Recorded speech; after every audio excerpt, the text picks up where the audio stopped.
Next year's being floating I think around. it just made us live.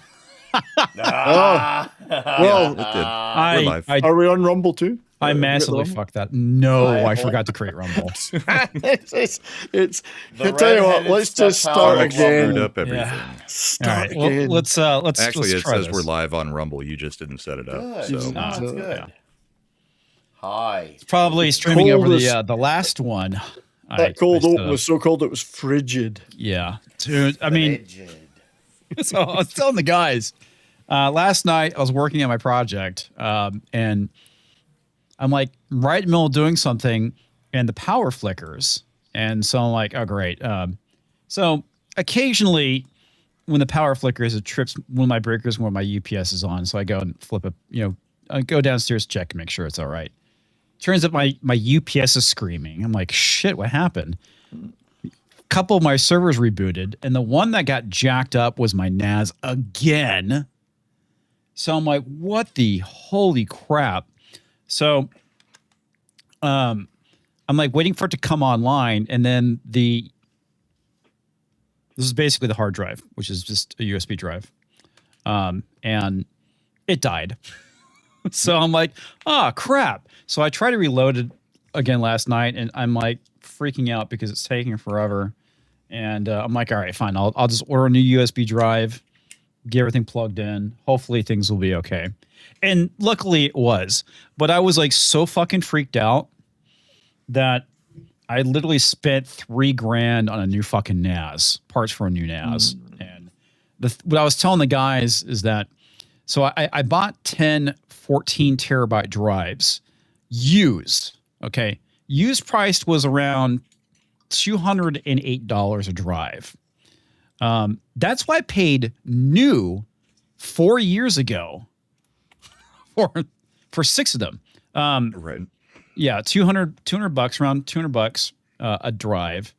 Yeah, brand new, they go for $450. And again, we can blame AI, we can blame the data center shit that's going on, which is really fucking annoying. And I also went to one of my local computer stores, bought a mini NAS, which has 4 drives in it. Doesn't have any drives. I have to go buy them. So I bought 2 brand new ones, 14 terabyte for $900. So yeah, I spent $3,000 on making sure I don't lose any fucking data. It's a good thing you've got a job now. It's a good thing I have a job now. If I didn't have a job, I would not have spent that money. I would assume not. Yeah, I would have been like, well, I'm fucked. In the ass. Yeah. It was pretty fucking insane. I was literally shitting myself because I have like roughly 8 years worth of data on that NAS, including like problem. all of my comics division videos I've created, a lot of like PDF files I have for like tabletop games stored on there, old characters, a lot of stuff I have from like my tabletop games I've run. And I was like shitting myself that I lost all that data. On top of that, I was really worried that I lost the data I was working on my current project, because it was literally like 3 weeks worth of work. Yeah, fortunately everything's fine. I was really concerned. Those of us who are paranoid have a backup server for the backup server. Yeah. Well, that's the funny thing with True NAS. You can actually replicate between NAS devices. Yeah. And I'm probably going to do some of that. There's certain data, like if I lose, it would just irritate me. Like, the movies and TV shows I have, that I can replace that. But there's stuff I can't fucking replace. Like all of my comics division assets. Yeah, I know what you mean. Yeah, I might want to look at backing that up someplace else too. I'm running out of space. So I've got a 12 terabyte NAS, and I'm running out of space in it, even with trying to delete stuff. So I'm thinking, what am I going to do now? And can I afford other drives or doing it in a second? Dude, one? I mean, it's crazy. It is crazy. It's expensive to buy another one now. Yeah.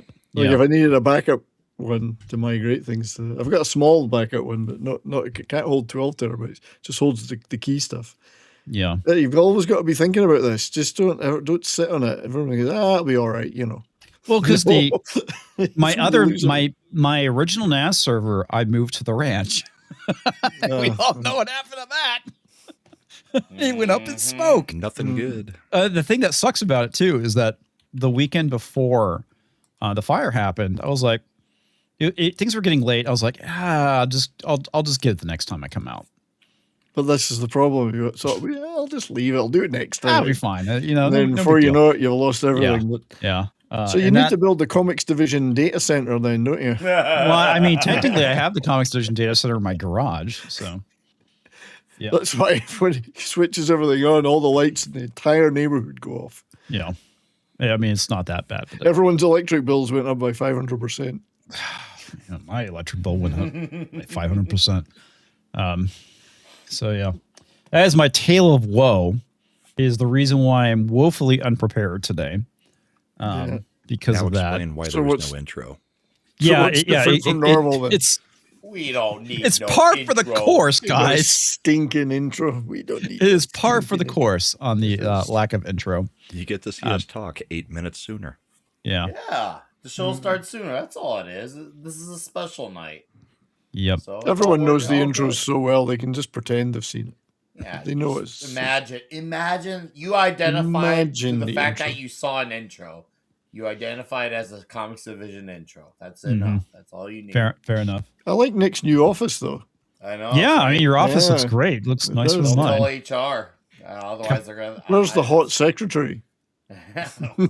There's only men in this office. I don't see Ah, any whiskey okay. on Well, the one of shelves. them could be hot though. Yeah. All right, saying want to kick men things can't be off hot? with some super chats. $100 from Roland T. Wretched. Here's a little extra cash since you won't be having Fail Guard Friday tomorrow. Yeah, that's correct. I'm not having it. I let him know because I didn't want him to do the up the ante thing today because I have some stuff I got to get caught up on. And So he sent you 100 anyway. yeah, so he sent me 100. Well, I mean, because he does the challenge. That's the thing. It's like if Right. he does that, then I feel obligated. But I got, since I'm so fucking behind now because of my NAS crashing last night, I got to get caught back up tomorrow. I guess I have to spend time with the wife tomorrow. Damn you, Ian. Definitely going to be playing Agent 3.5, licensed to 304 on a corner with a soapbox so everyone can see you next week. You know who's going to be most hurt by this? Ian, Roland's wife realizing she has to spend time with him. With him, yeah. It's like she's enough. getting used to those nights off. Yep. TVG Monster for $2 says, "Hi everyone. Hello, sir. Hope you're having a great week." And my light just turned off. Technology, ain't it grand? I don't know what's the Everything's deal with the going stupid. great for you. Yeah. Well, it does it all the time, right? This does it I all the know. time. It's usually why I turn it on like 15 to 20 minutes before the show, so it doesn't switch off like it's been doing. Brad McCann for $2 says, "Ian, Warhammer 40K, the Emperor is moving, then vanishes." Okay. I'll take your word for that. WG actual. I love that. How it's actual. For $20. Now saying 70s rock fan is a badass, but when he was born, the doctor knows his first. His fist. Sorry, his fist was clenched and holding a birth control pill. Wow. An IUD. That's funny. Yeah, I'm not sure my parents would have indulged in such things. Catholic. No, I don't know about that either. No, they're Protestant. They had 4 kids, which means they only had sex 4 times. Yeah. Monty Python joke That's how there. it works. Monty Python joke. Black Yeah. Kane for $2. Can't believe how angry the Irish are about Doctor Who.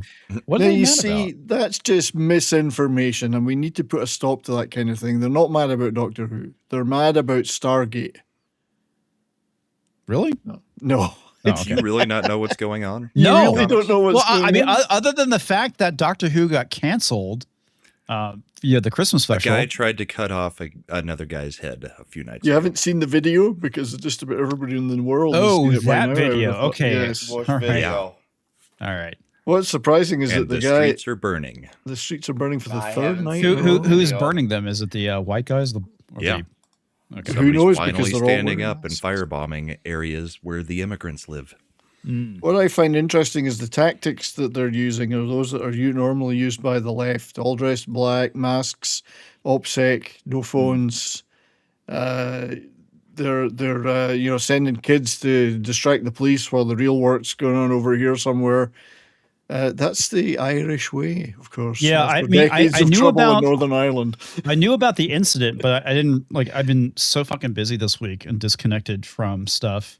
I had they're no pretty idea fed about up the with riots everything at this going point. on. It's Yeah. taken a lot to unite the nationalists and the loyalists in Northern Ireland, but it's finally happened. Well, okay, so there's two things I've been, kind of like paying more attention to, which is the case of the reverse George Floyd in the UK, where the Sikh stabbed a British Right. guy, and they basically were saying it was a hate crime. And when the police showed up, he was like, "I've been stabbed." He's like, "I don't think so, mate." And the Don't dude think you fucking have, dies mate. in cuffs. As they joked with the guy As who they stabbed joked. him. Yeah. And the fact that they Because the dragged police them have and been cuffed them. told by the chiefs, you were always supposed to believe anybody of color before you believe a white victim. person. Right. Yeah. So never mind the blood all over. Yeah, the yeah. place. Yeah, he Well, was I mean- stabbed multiple times, once Yeah. in the face, and they still were just like, Oh, no, you weren't he actually stabbed. got stabbed in the face because I heard Yep. comments about it. Yeah. I thought he got stabbed in the legs. lung. He got stabbed quite a few places. Really? This Mhm. wasn't then- a Carmelo Anthony one to the heart. This Yeah. was, Yeah. And then he was and filmed. then the guy for- mocked him and Yeah. took video of it for quite a while. Mhm. As he tried to climb, he tried to slink away. He climbed over a fence to get into another area to get away from the guy. And the guy videoed all of it, and they won't release that video. The Well, only I- video we've seen is Yeah, I the wonder body why. cam from the cop. Of them cuffing Well, him okay, when he you was have that, and already then- dead, almost already dead. They cuffed him. In fact, Yeah. the very act of dragging him across the ground and then cuffing him is probably what finally killed him. Yeah. Because he was Those cops. sitting up before. Okay, so the we've kind of talked about this before. This is what they wanted out of George Floyd, and they didn't get it. And so the asinine doctrine of believe minority people first is fucking retarded. Okay, that's not how the criminal justice system works. It doesn't matter what your fucking skin color is. If you're a victim and the other person's the assailant, that's all that fucking matters, right? This Well, is a massive overcorrection Well, for something that has not The really thing happened is, in the guy UK. said the guy said that he said something racist to him, so it was Yeah. automatically justified. Was it Yeah, yeah, actually yeah. something, He or deserved just to something die, he didn't he, chose to Brahma? interpret as that? It's something that he knew if he said he would get in he less said trouble. the magic words, and it Yeah. worked. The cops would side with him automatically if he claimed racial. What's worse is discrimination. that the cops did everything in their power afterwards to try and pretend that he was still the aggressor. Well, yeah, that's Right. what I was going to say is that during the trial, and this is something that was pretty unprecedented, that they basically released a statement trying to still paint the victim of the crime as the aggressor. Yep. Yeah. And the family forcibly Which is stopped why them. you for won't see the releasing that. video of the rest of it, just the body cam, which Yeah. was And bad still- enough. They still haven't identified the actual police who turned up and treated him so callously. Yeah. All those fuckers can be tried and hung. Yep. Seriously. Well, It's at same this thing point, with we Keith should Farmer at this just point. build into Christianity and some of the other Western religions that are ceremonial weapons are guns. That Yeah. way we Well- can just carry them around. well, like ceremonial Sikhs do, weapon because for the us- Sikhs, the Sikhs typically are not a problem in Yeah. Britain. Well, that's the Not thing them. I was It's usually surprised the about. Pakistanis. It was that this are the one guy problem. that's the idiot. This That's guy the thing was I an was idiot, surprised about is the but fact they're that it was a allowed to carry the Pakistani. knife. Nobody else is allowed to carry a knife. You can't even carry pepper spray in Britain. It's illegal. But you fucking technically, serious? he broke the law the second he spoon. unsheathed the knife. Yeah. The law was already broken, That's so they should have been after him either way for that, Mhm. regardless of whether the stabbing had occurred. But they ignored the stabbing and the fact that he unsheathed the knife, which are both illegal. Yeah. Obviously, the stabbing is, but Well, and the other thing too, you have the gross misrepresentation. I forgot who the guy is that basically said, basically hot rage, and they've been twisting it saying white hot rage, and basically trying to turn something that was into something being racial, and it's We actually have to not. remember that this case and the one in Belfast are just the culmination of a decade or more of nonsense, The Mhm. government such as hiding rape gangs. grooming gangs, 100,000 plus girls groomed and abused, etc., covered up by the authorities, including some who are in power now in Well, the I UK. remember back in, I think I want to say it was like 2008. A friend of mine was talking about the whole thing with all the stabbings that were going on in the UK and how you basically had people running around with swords and shit, Yep. And and what's the cops weren't doing anything about it. Yeah. The Well, let's- response is Idris Elba saying, "Well, we shouldn't be allowed to have knives that have points on them." Well, yeah. The same Well, thing that happened was- in that was much Australia. later. The same thing happened in Australia though. They imported a whole bunch of people that tend to attack people with machetes. What do you know? A whole bunch of machete attacks start happening. Yeah. So they outlaw machetes. It's like, so? I mean, they've got them. You disarmed your people. Great job. Yeah. But the two-tier policing is real, no matter how they try and deny it. But even Ed Lamia, I think it's what is he, the Home Secretary or something, just came out and said, "Oh yeah, we have to treat the races differently." You're seeing the result of people who don't want to That's admit that two-tier. they got it wrong because they're so committed to their ideology that no Yep. matter how much shit blows up in their face, they'll still double down because of how far, I wouldn't say gone they are, but how deeply entrenched they are. And if they did to start questioning the one thing that they messed up on, they worry it'll lead to them questioning more things. It's the same reason why Illinois residents will not learn at all from the Chicago Bears leaving Chicago. All these people are just absolutely nuts. There's a Figure strong out how to case, Nick. survive with them is the real issue.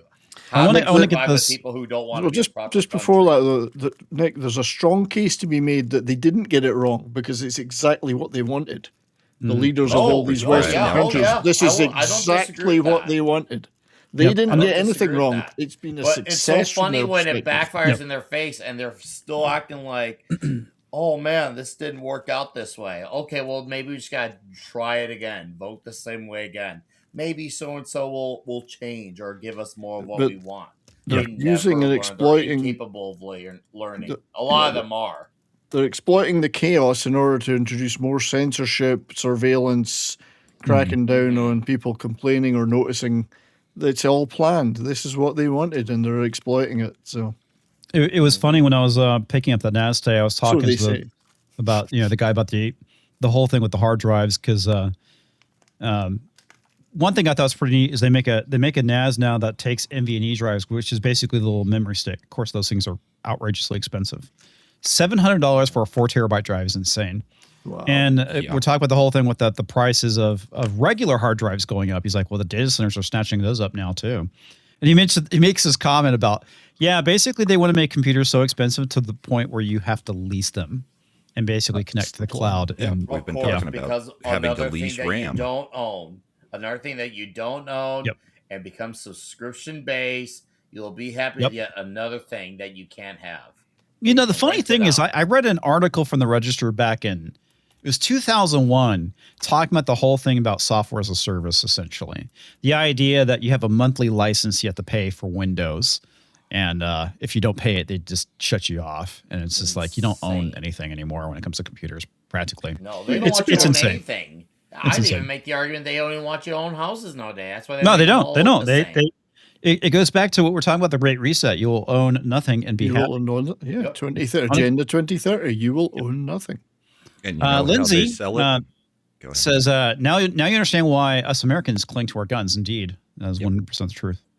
I got Ron, what were you one saying? guy who lives in the city who finally got his FOID, and I'm like, okay, you got the first step. You're learning now. If only the rest of your city can learn, not only get a gun, but if you feel like you're being threatened enough, get the fuck out. So hopefully it gets out. But yeah, then slowly but surely, someone gets it. Yeah. Shit Yeah, is fucking at this point, they're crazy. selling the rental market as no, you don't actually want to own a home and actually build any equity or anything. If you rent at a higher rate than what most mortgages cost, Well, you can just pick up and leave if you get a new job. You can go travel and just, go 1 year lease to 1 year lease. It's true freedom being able to just rent for the rest of your life. Meanwhile, the prices are still what they are for the people who own the homes that they're renting out, or the apartments or the condos. So that number just keeps going up along with the interest rates and everything else. Well, the thing I thought was crazy, back in 2020, one of my employees, when I was a manager, was basically going and renting a house, and I was like, she showed me it, and a link to it. I was looking at the monthly cost. I was like, holy shit, this is more than my mortgage. Most rental situations are. It's like, that's fucking insane. I mean, I remember back in the day when renting was supposed to be cheaper. Yeah. Yeah, not the case. Razor Burn for $2. Comics. Jesus built my hot rod. Ding a dang dong. Indeed. That's a great fucking song. TVG Monster for $5. I found it funny that Disclosure Day, a film by Spielberg and a Star Wars movie, is probably going to be destroyed by indie movies by YouTubers. Yes. I was supposed to try and see Disclosure Day today. It just wasn't going to factor into my reality. So I'm trying to find I tried a screener copy. It's not out there. Yeah.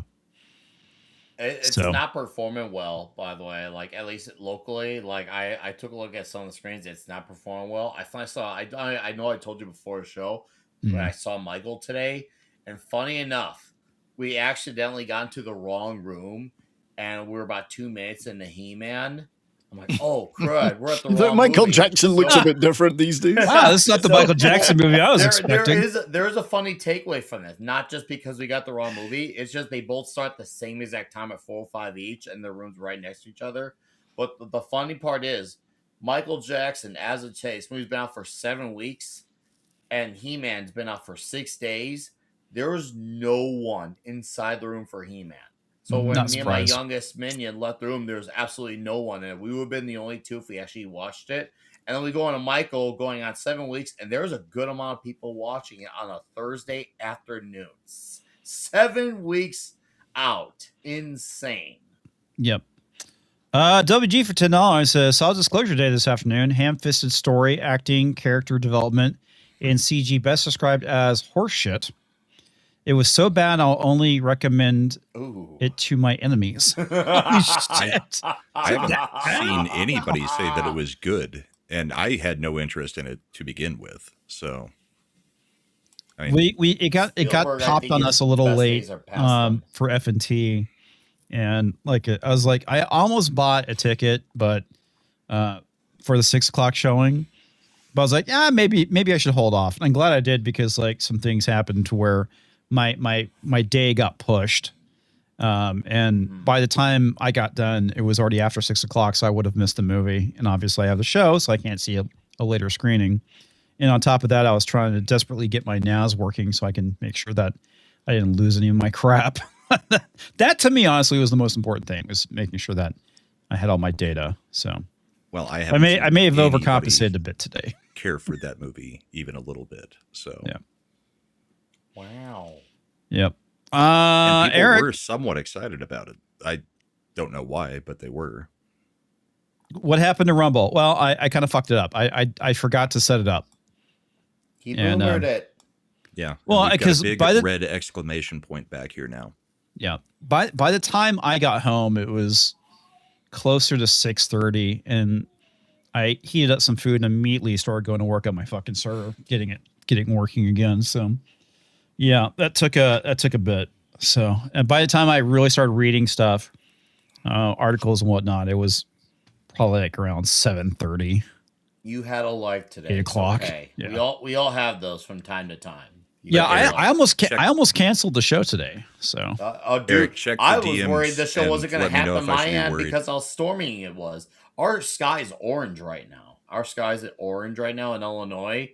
And the thunderstorm was coming down hard. I got drenched after we left the theater seeing Michael.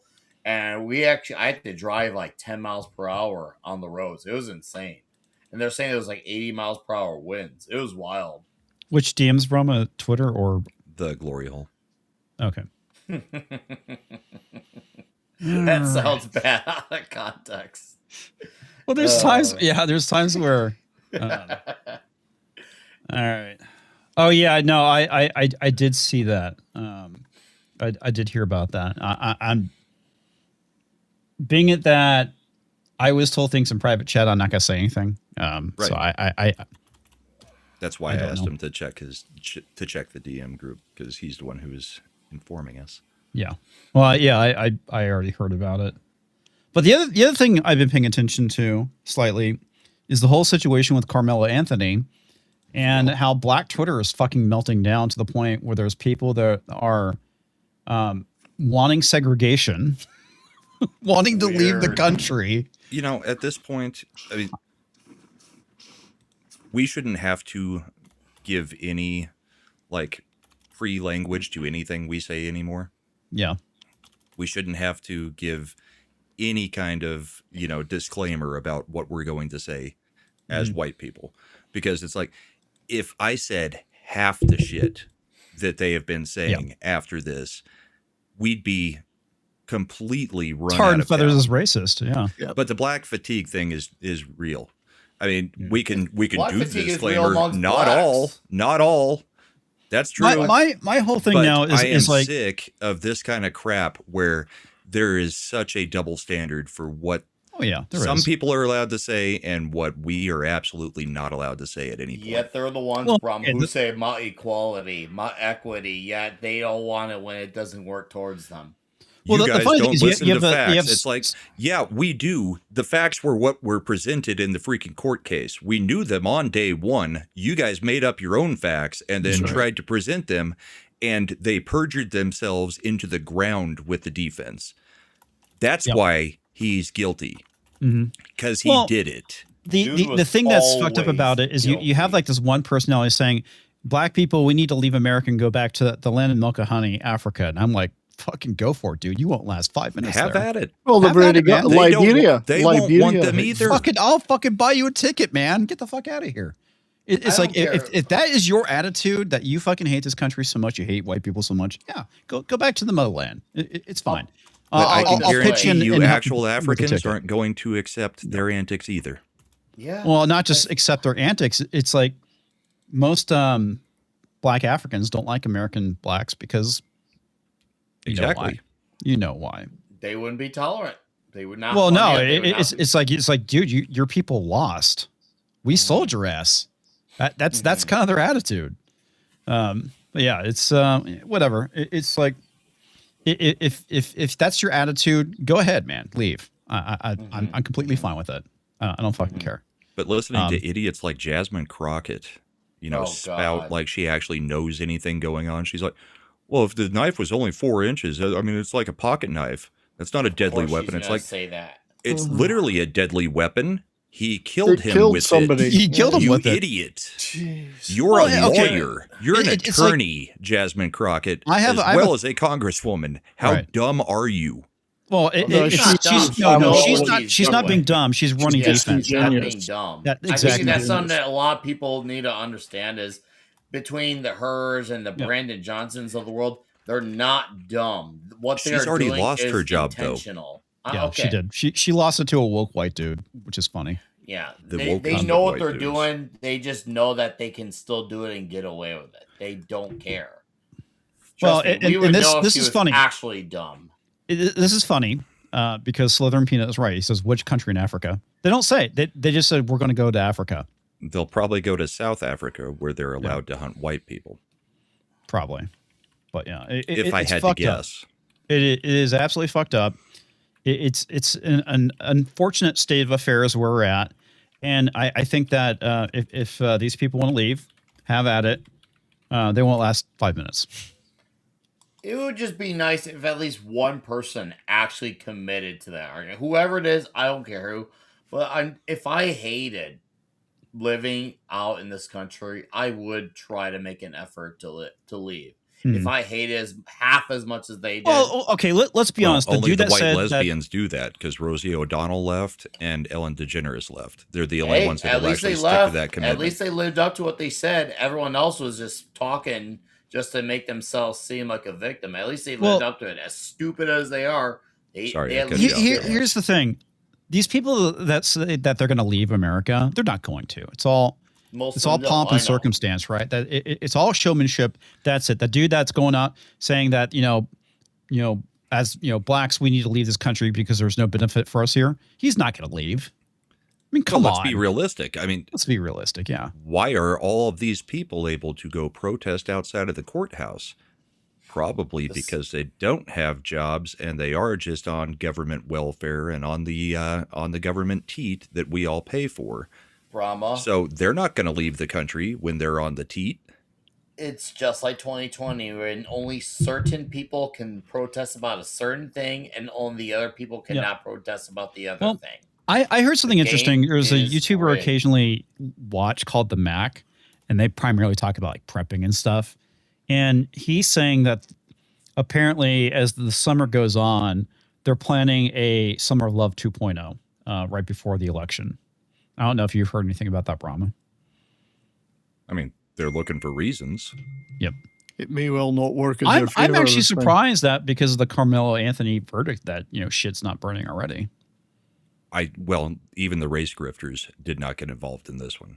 Sharpton's not there. None of them were going to touch this one because it was too clear-cut a case that everybody knew exactly what was going on. Yep. The only people that were protesting are people that believed the lies. Yep.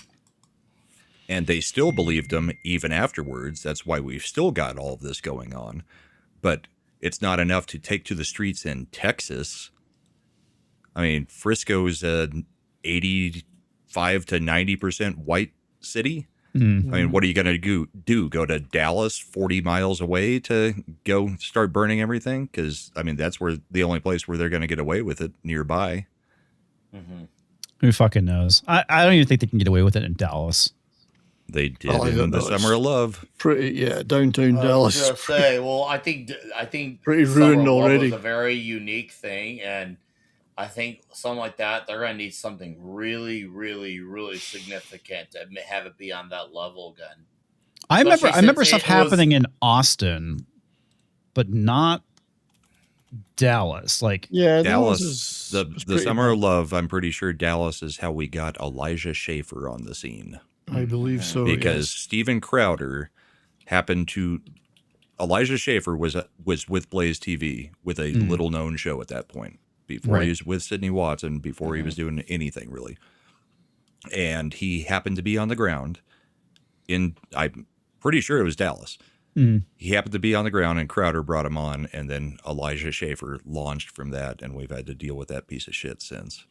Yeah, I remember there may being some protests. I just remember a lot of the stuff like the traffic stops they were doing in Austin. And there's video footage of this black dude confronting the protesters like, what the hell are you doing? I have to get to work. And it's like, oh, you're protesting for black people, and here you are inconveniencing a poor black guy trying to get to his fucking job. Great job. Right. Yeah. Anyway. But then they'll call him an Uncle Tom for actually having a job. Yeah. Yep. They shame you for wanting to do something that could rise you above victimhood. You know what would not surprise me, comics, is if Carmelo actually does get taken out in the next few months in prison because it was a racial killing. There is a large group of Aryan Brotherhood in the Texas prison system. Mm-hmm. I don't know that he'll last. They may use that as a catalyst. Maybe. I don't know anything. I'm not calling for it. I think he should be in prison for life. I think he should have legally been put into the electric chair. 1 month from 18. Whatever. I mean, try him as an adult. Screw that. Well, I mean, they've tried minors as adults before, especially when it comes to murder like that. But in Texas, you specifically must be an adult.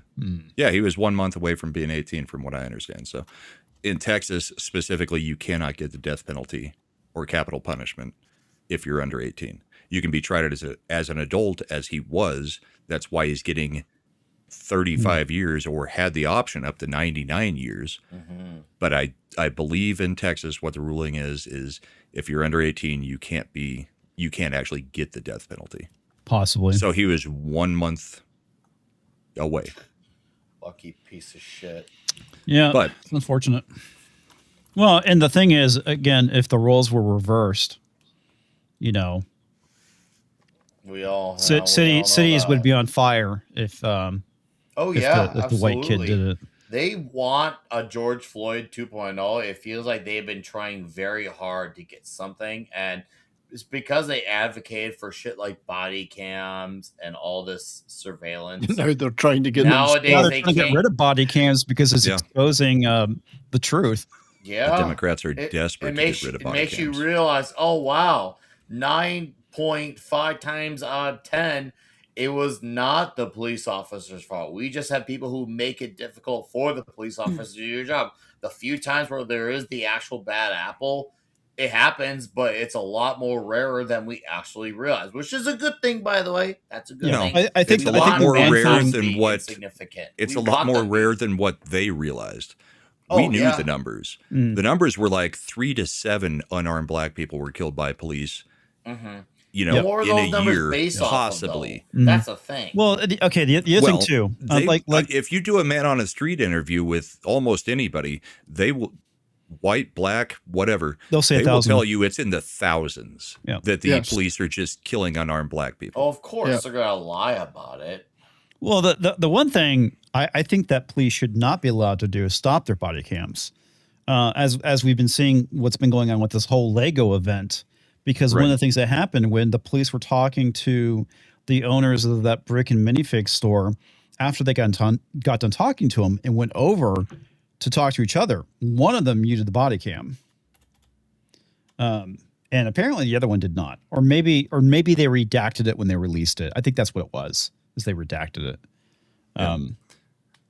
But yeah, that's one thing that they should not ever be allowed to do, is turn that thing off and on. They need to keep that sucker agree. rolling at all times, I agree. especially when it comes to an incident like that. So I have no issue with that. That's fine. because the other thing too is that what could be potentially caught as well is police corruption, and that's important, right? This is a two-way street. It's not just keeping the citizens honest; it's keeping the cops honest too. I agree. Yeah. Yeah. Because there What has we been found incidents. is that the bad apples probably got out when the body cams started being introduced. Yeah. For the most part, but there was not as many bad apples as everybody wanted to. No, it's make out clear to it be. was an insignificant amount, and they would just exploit the crap out of the few that were. Yeah. Which is reassuring to know that there's not as many as I once probably would have thought. But it's like, okay, well, now we have this, and it's actually working. Why change a good thing? And Joe's atmosphere is right. Yes, you want to hold these cops accountable, but also show how bad these criminals are. That is the perfect comment right there. All I care about is the truth. Is it the cop problem or is it a criminal problem? Now we know 9.5 times out of 10, it's a criminal problem. Yeah, But it's not even just the criminal problem. The other side of what the body cam shows is it's not just criminals. It's just doing routine pullovers. just yeah. How much shit can't the do police this to have me to and- deal with on a daily basis from people. Yeah. All people. Well, got there There was are right just also a me lot and- of assholes out there that will sit there and not give any authority to the people we specifically pay to have some authority. Mhm. I've also seen Well- footage of what happened when a guy went for his glove box and the cop didn't really I guess he wasn't really using his head at the moment. And the guy went for a gun and shot the cop and drove away. Yeah. And you Right, there's kinda lots gives of you that situations perspective where when it's you split see that second. stuff. Yeah. And there was also an incident in Chicago where the cop thought he turned his body cam off to go plant drugs. Oh, Right. He left it on and got busted doing it. Oh. So, I mean, He this is the needs reason to- why he needs to be it's like busted. that's But- important. That's a good example. If they got rid of the body cams, there'd be thousands of funny videos we wouldn't have anymore on YouTube or Twitter. Half my day would be gone then. What am I going to watch? But the others, I mean, we've also had body cam footage and all kinds of footage where, say, Derek Chauvin is really not doing anything that is against police protocol, and a guy's overdosing on fentanyl because he's a freaking fentanyl addict. Wasn't it on the autopsy report that he actually did not die from the No, okay, that was There okay. were That two was the one. autopsy reports. One That was from the one paid by the one family. from the coroner. Yeah, And the coroner had pressure to put on that there would have been something related to the kneeling, and I believe he's the one who ruled it as an overdose. yeah, he is. But it was the private one that the family hired that said it was asphyxiation due to the kneeling. Yep. The thing is, Chauvin should not be in prison, especially not for the rest of his life. Well, Especially his boss because lied. they Oh said shit, he dude! will. It's like the one thing that Just nobody because the talks city was about. scared of being burned down His because boss the jurors lied. were being threatened too. About the Not training. only His not only boss that, lied. the arresting officer. This is something that most people don't know was biracial. Okay, because all those cops, The not just Asian Chauvin, guy, went to right? jail. It was Well, there was a black guy, there was an Asian Black guy, guy and Asian guy. yeah, and of course there was a couple white guys too. But the thing that nobody fucking talks about is like, yeah, the arresting officer was part black and part white, and that guy doesn't deserve to be in fucking jail. None of those guys do, honestly. No. And say what you will about Chauvin. I mean, he probably should not have been on the fucking Dude's force. probably an asshole, Yeah, but he's But also not. he's not He also guilty. should not be in jail for the rest of his The, life. No, the- he what should he not. did was the standard practice, and his boss lied, saying that no, that's not what they were trying to do. That was in the training book. It was There in was the multiple videos of him doing that same maneuver. manual. and It's there's multiple videos of George Floyd claiming he couldn't breathe anytime he got pulled over or Dude, had any interaction with He was police. the one who yelled, "Oh, because they originally put him in the car." He's like, "Oh, I'm claustrophobic." No, he said take me. He said take me out, put me on the ground. Yeah, he asked And- for that. There was a lot of shit, dude. It's like if you have not watched the fall of Minneapolis on Rumble, I highly recommend it. It will probably make you very pissed off because of the shit that's in there. Blitzen said something to me. I need to scroll back up and find it. Here it is. Apparently we're doing yelling at parked cars on Thursday night. Yeah. Right. This is what happens when Tox isn't here, and I've had a busy And day. there's just not that much in entertainment. Yeah, there news. really isn't a whole lot to talk about entertainment other than like, oh, what movie didn't lost money this week? And it's like, Which okay, that's movie like a flopped 5-minute this conversation. week? They all flop. Yeah. You might want to dive into Karen Reed's civil trial. Anybody know anything about that? No, I don't. Maybe I'd have to refresh my memory. Let me see if I can look up. Okay. But yeah, there was like a few things involving entertainment that we had to talk about, which again, there's not a lot. I mean, there's the Barry Weiss stuff that's going on, and that again, it's kind of political, kind of entertainment related. We had it's a little bit in between. The whole thing is fucking hilarious. We'll dig into that in a moment, because the funny thing about it, Barry Weiss, the very liberal Barry Weiss, who is a Jewish lesbian, who is not a conservative, is being labeled as a Trump ally because she actually believes that what is happening in journalism is bad. That journalism should be basically nonpartisan, right? Wow. And that's should be incorporating objective. an ideology. They Yeah. accuse her of incorporating ideology for being nonpartisan. She literally left the Washington Post, Washington Times, New York Times. She left a big fucking newsroom to go start the Free Press as a Started result. her own free press. Yeah. Got picked Got up. brought back. Yeah. Basically to run, was it? CBS News, I think. Yeah, isn't it? CBS News. People were shitting themselves. And again, and And Scott Pelley's losing his freaking mind, and Scott Pelley is such a useless What piece of an human asshole. waste. yeah. Jesus. Well, yeah, we'll get to that. The whole thing I think is funny is that when she got picked initially, people were freaking out because the fact that, she willingly left her previous post to go start her own news outlet because she felt that or not entertainment, that journalism was so fucking biased. And again, this is somebody who is not, again, conservative, who just wants to report the news for what it is. And now Anytime people you're are not to freaking the out left that of she got Bernie brought in to Sanders. run the CBS News org and now potentially Lindsay CNN. said it was the New York Times. New York Times. Okay. That's what I thought. So yeah, now Now you have 60 minutes blasting her. The dude, Scott Pelley, blasting her over what's going on 60 minutes, which I'm still not clear about that. He gets fired. That's a result Finally. for actually going it. And the funny thing about it, he basically was in a meeting blasting her, basically saying that she's unqualified. And people were like, yeah, if you were to do that in corporate America, you'd get fired. Yeah, exactly. She doesn't know news. She Yeah. knows. I mean, she doesn't know TV. She knows news, but she doesn't know TV, and she's not qualified to be here. But you've also got to do it with his very stuck out chin that he Yep. does every time he talks to make himself look like That's he's very where the important. that's where the And then he balls does his rest. the hands chin. all over the place The because balls The rest. ball there. I'm rest. Scott Pelley, and I know everything. I'll be Even honest with you, though I'd never all heard I of this really dude. do is read a teleprompter. But I'm an American hero because I once went to a war zone Yes. where I He think served. that I was almost killed. He served. Leftism is backwards thinking. I served because I was a journalist in war zones. Arrogant, Do you egotistical understand? I prick. should probably have the Congressional Medal of Honor. Did he report from a hotel while bombs were going off in the background where he was completely safe?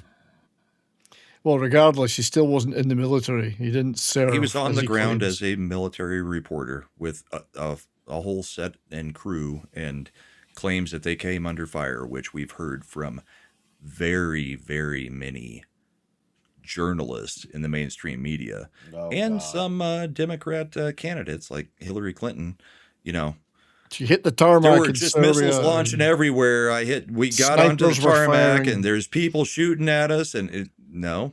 No. They like to overhype the things that they've been involved in.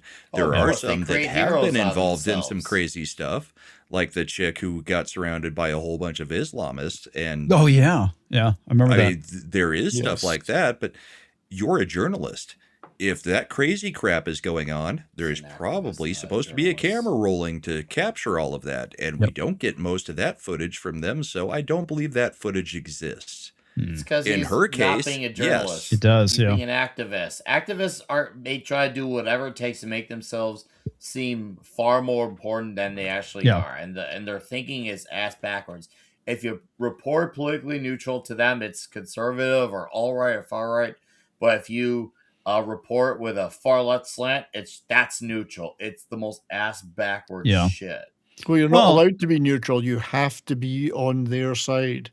Yep. Well, the There's funny no thing is, such like, thing all those as things that you neutral. just listed is the reason why Barry Weiss left the Times. Yes. Mhm. To go be a neutral journalist, investigative Actual journalist. journalist. Yeah. And Josh, I can do a Jesse Ventura. I'm just asking questions. That's I don't mind if you ask Just a asking. question. I'm just Questions. asking questions. Yeah. Yeah, Jesse Dan the Rather Body got Ventura. caught with this. Brian Williams. I mean, chat's bringing up all of them because they've all done this crap. And Scott Pelley is just a freaking idiot who thinks he's far more important than he ever was because he reads a teleprompter. It's freaking Anchorman. Yeah. Well, that's the reason why That's what people like that are activists do. called talking heads, right? It's like Yep. you're not actually a journalist. You're basically an actor reading, right? That a journalist actually goes and investigates things, and this is like one of the things that killed the local papers, right? That's something that local papers used to do, was actual journalism. You still have like some local TV personalities that actually go out and do investigative journalism when they go around, ask questions, and interview people, stuff like that. Yeah, But local, now- it's usually like, why are there potholes? Yeah. Why are Which there potholes on restaurant Main failed- Street? Which restaurant failed its health report? Yeah. I mean, Well, that's actually kind of important. it is, but I mean, I don't know. Yeah. Investigative journalism used to involve like having confidential sources and all that kind of stuff that you actually get information and do something with it. Mhm. Like, I can't remember which person it was. Maybe it was Nora O'Donnell, but whoever had all the stuff on Epstein years before it released, and her her channel blocked her from doing any of it. Oh yeah, I remember that. Yeah. I think it was Nora Catherine- O'Donnell, but I'm not I sure. thought- And it's not think even you're somebody I right. Catherine like. Herridge? Or was it Catherine No, Herridge? it wasn't Catherine Herridge because she was at Fox at that time. It was one of the main networks, and also Duluth. She talked about it. Fantastic, Jesse. You can't do it, Jesse. Hey, Catzilla, what are you doing? What are you doing? She became a member for $1. Amy Go ahead. Rohrbeck. Amy Rohrbeck, yeah. Should Amy wet back for a minute there. Yeah. I didn't think it was O'Donnell because I really don't like her, but Yeah, I know. Yeah. I know. I remember, somebody talking about there was a that. hot mic where she was like, "I had it all, and I wasn't allowed to release it." Yeah. They have video of that, so Mod Eric for $2 says fair exchange them for The Boer farmers. Boer farmers. Yeah, South South Africa. African. Oh, yeah. The fair enough. ones they brought in are assimilating well, apparently. Indeed. They're working what farms. Crazy Cat Guy became a member. Catzilla became a member. I don't know why it showed up twice, but it did. I like how both cats have become members. Yes. Now, and we now just pussies need have Copied Kitty members. in here and a few others. Yep. We have the whole kit and crew. All right. So Pushy galore. what's you got it all? Doctor Who, to dovetail from the previous joke about the Irish and Doctor Who. No Christmas special, guys. Are you shocked? Festive said, special. We Festive. didn't have one last year, so why Don't would I use have that word. been expecting one this year? Don't use the word Christmas. It's been over for quite a while. Yes. Well, I mean, that's the thing that we've been saying is that it's dead. It's not coming back. Not It's for been a a while. corpse for a while. They've just stopped violating it now officially. I feel like that's the one franchise that actually genuinely feels dead. Not on hospice, not on life support, genuinely dead. I think it's Oh, the it's worst. past dead. It feels like They're it's a the worst. fossil. It feels like it's a fossil. As someone who's never watched Doctor Who ever, it feels like when people actually say dead franchise, I kind of accuse people of sensationalism, but that feels like the closest one that actually feels like that's dead. There's Well, no okay, one who talks Argento, about Doctor it's- Who except for the news of when it's doing bad in the ratings, and it It's feels that worth bad. watching. Just stop once it gets to Peter Capaldi. No, Uh, Capaldi had Even Capaldi had some woke of shit. the best episodes He of did. the new Who. the problem There is the were- woke shit start creeping it into his got area, though. nasty towards the end, but the episode where he has to punch through the diamond for like 1,000,000 years, one of the best episodes ever. Can't remember the name of it. Capaldi, honestly, I think was a fantastic pick to be the Doctor. People And didn't I'm like guessing Jenna Coleman as the companion. I didn't mind her, but she did. She was doing the thing where she was talking really fast, like Matt Smith did before Capaldi. Yeah.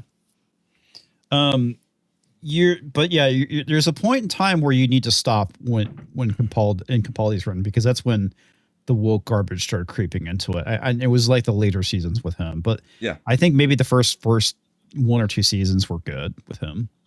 I thought he was a fantastic pick. I think he Gary- did well. He just did horribly. I mean, the writers did. He got horribly fucked by in the him. writing department. But he also had 2 or 3 Painful. of the best episodes of New Who. So, I mean, it was a mixed bag at that point. Yep. But prior to Capaldi, everything was pretty much great. Yep. I mean, Eccleston year was kind of weird, but But I that's all new Who. I mean, that's the old Who's the good stuff. we're all not 70. Yeah. So, the older stuff is great. The newer stuff, up to a point, is great. You're just gonna have to stop watching. And just yeah, discount. you'll know when to stop. Yeah, you were correct. You will know when to stop. I'll It's probably pretty apparent. watch when I'm like 50 because I'm currently enjoying Star Trek, and But I don't mean, do several shows at a time. But we all know it's fucking dead. When Disney decided not to renew it, they lost money on it. No fucking surprise there. Of course, you have the Jinx Monsoon coming in and saying, for every bigot we'll lose, we'll get 5 new viewers because of the diversity. Oh boy, how did that work out for you, buddy? It didn't. Didn't.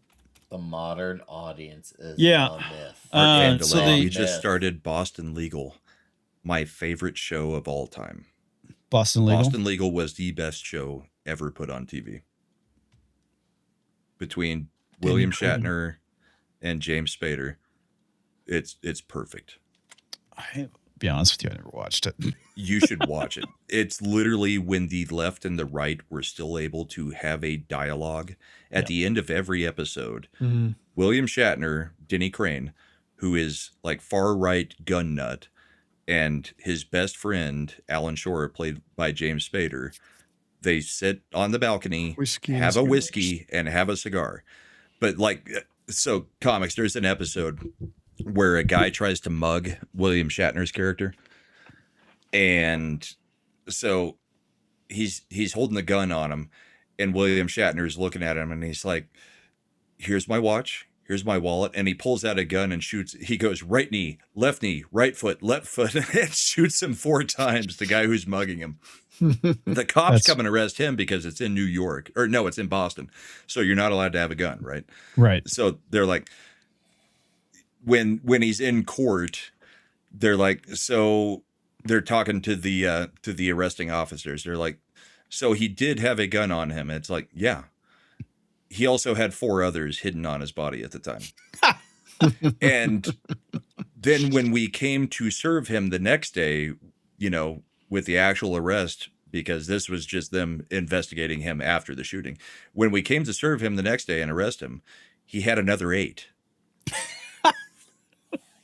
Denny Crane was one of the greatest characters ever. He literally just walks into rooms. It's William Shatner. He walks into rooms and he just goes, Denny Crane. Denny Crane. Just says his name every time he enters the scene. That's fucking funny. It's hilarious. And there are so many good characters on that show. If you've never watched it, that is one that you should absolutely go back and watch. I just remember the whole thing with Shatner being on it, and I just thought that was kind of funny. And Shatner claims to have mad cow disease the whole time because his character supposedly had dementia or Alzheimer's. Supposedly, and yeah. That's funny. He was freaked out about it, but he called it mad cow disease at all times.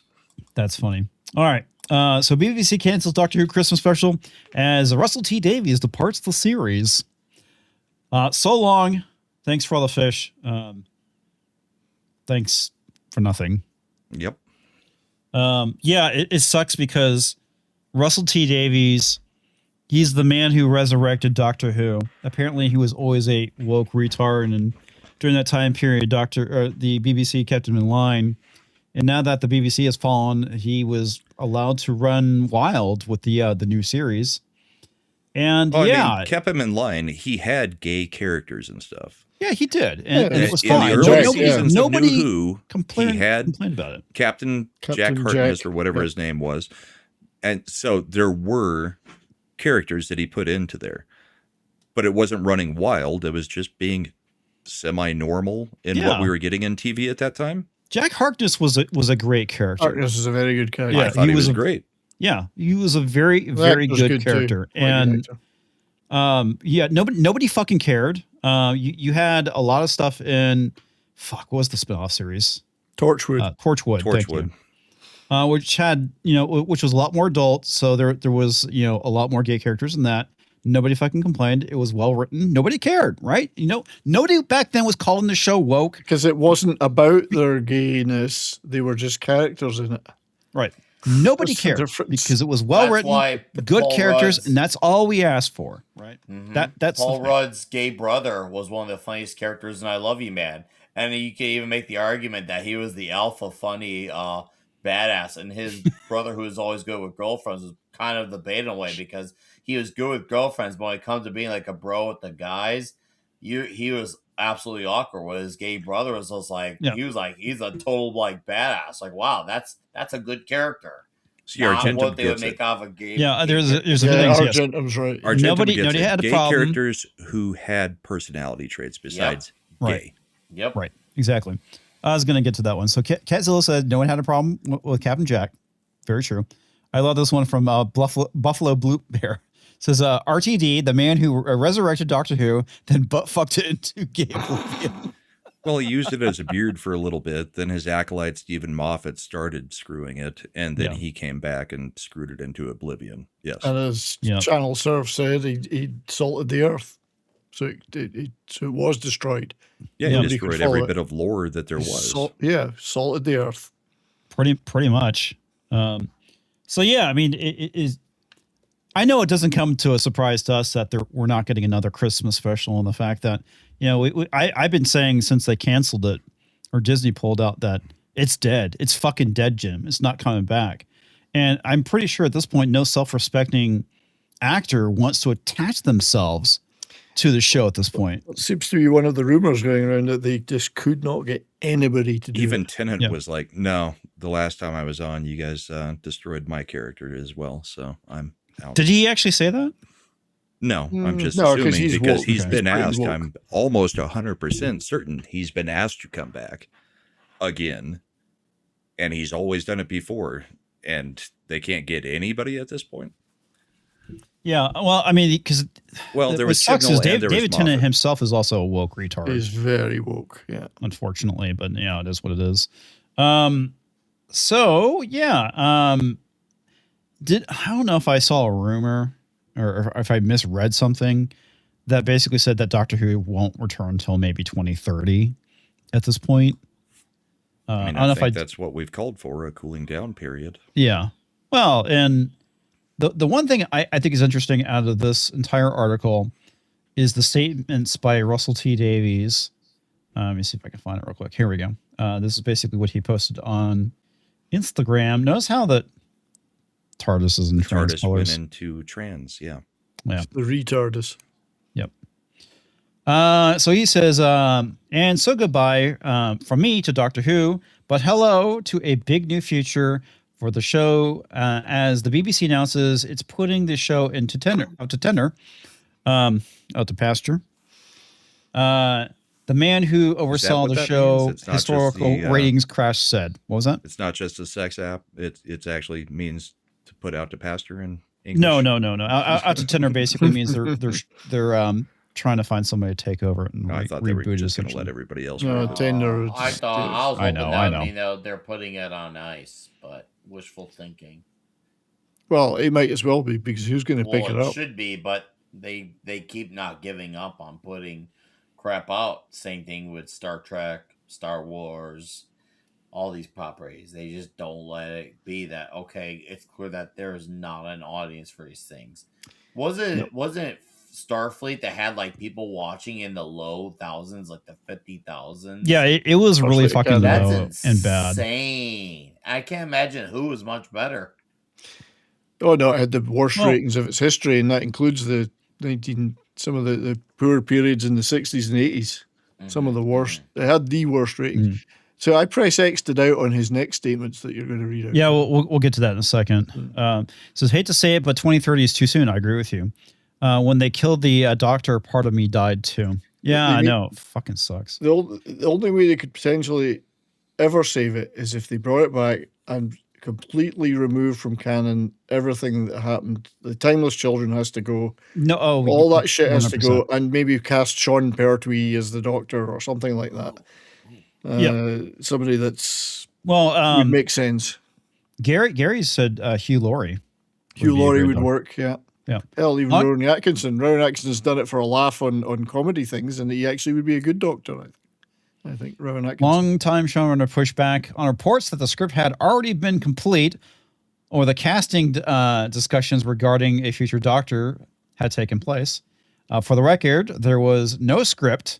I never wrote it, and no actor was ever approached to play the Doctor. Where's my X key? Press X to out. Well, there's a lot of people that kind of countered that, right? So the statement was, however, has generated discussion among fans, given previous comments from composer Murray Gold, who indicated early this year that multiple versions of a Christmas special script had been written. I think Russell Davies is fucking lying. Yep. Regardless of which account is ultimately accurate, the result is unchanged. That's true. There will be no Christmas special, and Davies' second era has come to an end. Thank fucking God. But yeah, the whole thing with putting it into tender, and I want to say it's in the article somewhere, but basically means they're shopping around for a new showrunner, and probably are going to try and do a revival, which would be radically different from what we're seeing, what we've been seeing. So who knows? It's BBC. We know how bad the UK is right now. It could end up being even worse woke slop. We never know. I mean, after all, we began the beginning of the show talking about a dude who got stabbed being portrayed as the villain because the brown skinned guy, when he called the police, said he was a victim of a hate crime.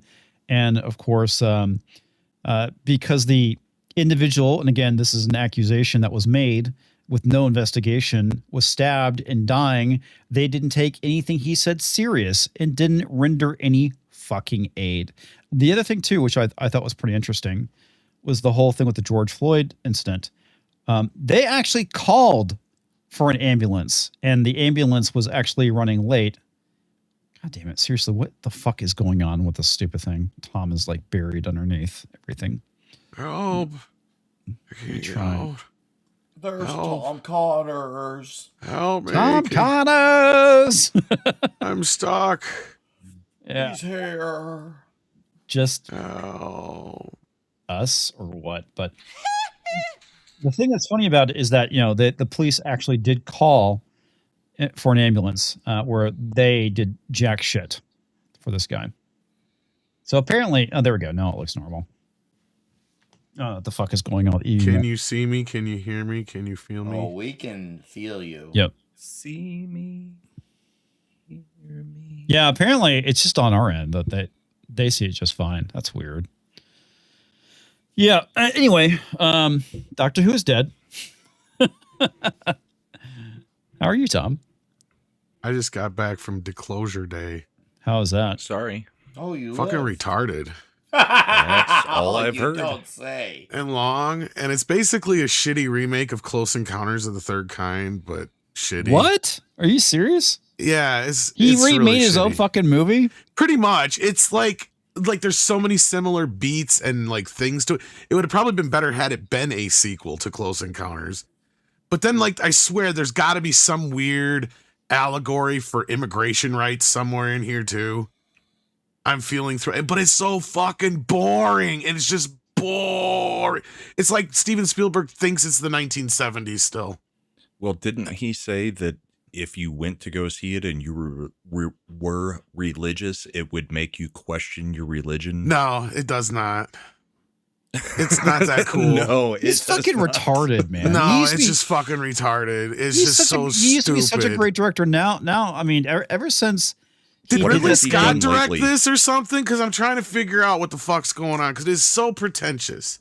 It is so full of itself. well, remember when he did Sounds like a Zack Snyder movie. the fucking It is like, oh my god, Zach God would have damn been it, better. I gotta look it up now because I'm totally that You that sure movie about that had Rachel Tom? Zegler in it, and that's what the movie that made her big. Oh, he- that was West Side he Story. did West Side Story. That West was a Side Story, remake. thank you. And he filmed it Yeah. in Spanish with no subtitles, and Well, not the whole thing, but yeah, there was some bits in it or something like that where they didn't do subtitles. Yeah, I don't understand.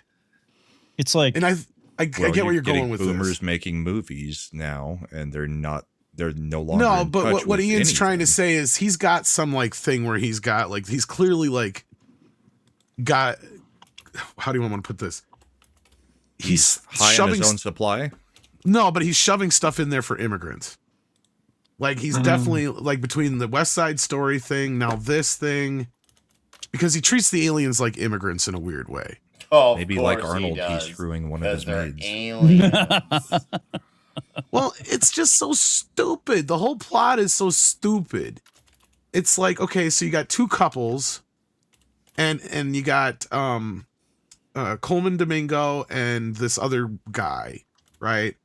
And basically this guy it doesn't really tell you shit. Like it's really this is what I mean by I think Steven Spielberg still thinks it's the 70s.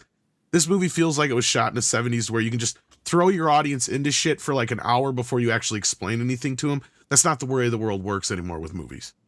Right? Like it's just not. Like so you're like tossed into these like two couples stories with no real explanation. And then all you know is you got like this one guy played by Coleman Domingo, who does not agree with this other guy, played by this white guy, and they both obviously work for the same organization. And he just took off and took a bunch of his people. Okay, so then all of a sudden, the main chick, she's like this news reporter. She's dating Kurt Russell's kid, and she just starts speaking fluent languages, right?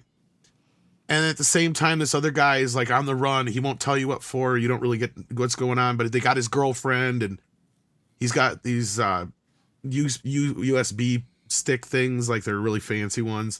So he's got a whole fucking bag of them, and he's got this like piece of metal that's supposed to be like this very powerful piece of technology. So just basically we follow them for like 2 hours as they keep being pulled in directions. And this is why I said it feels like Close Encounters. Because you know how in that movie you have the couple that comes together and they just feel like they're being pulled in that direction. Dude, the last time I watched Close Encounters was the 70s.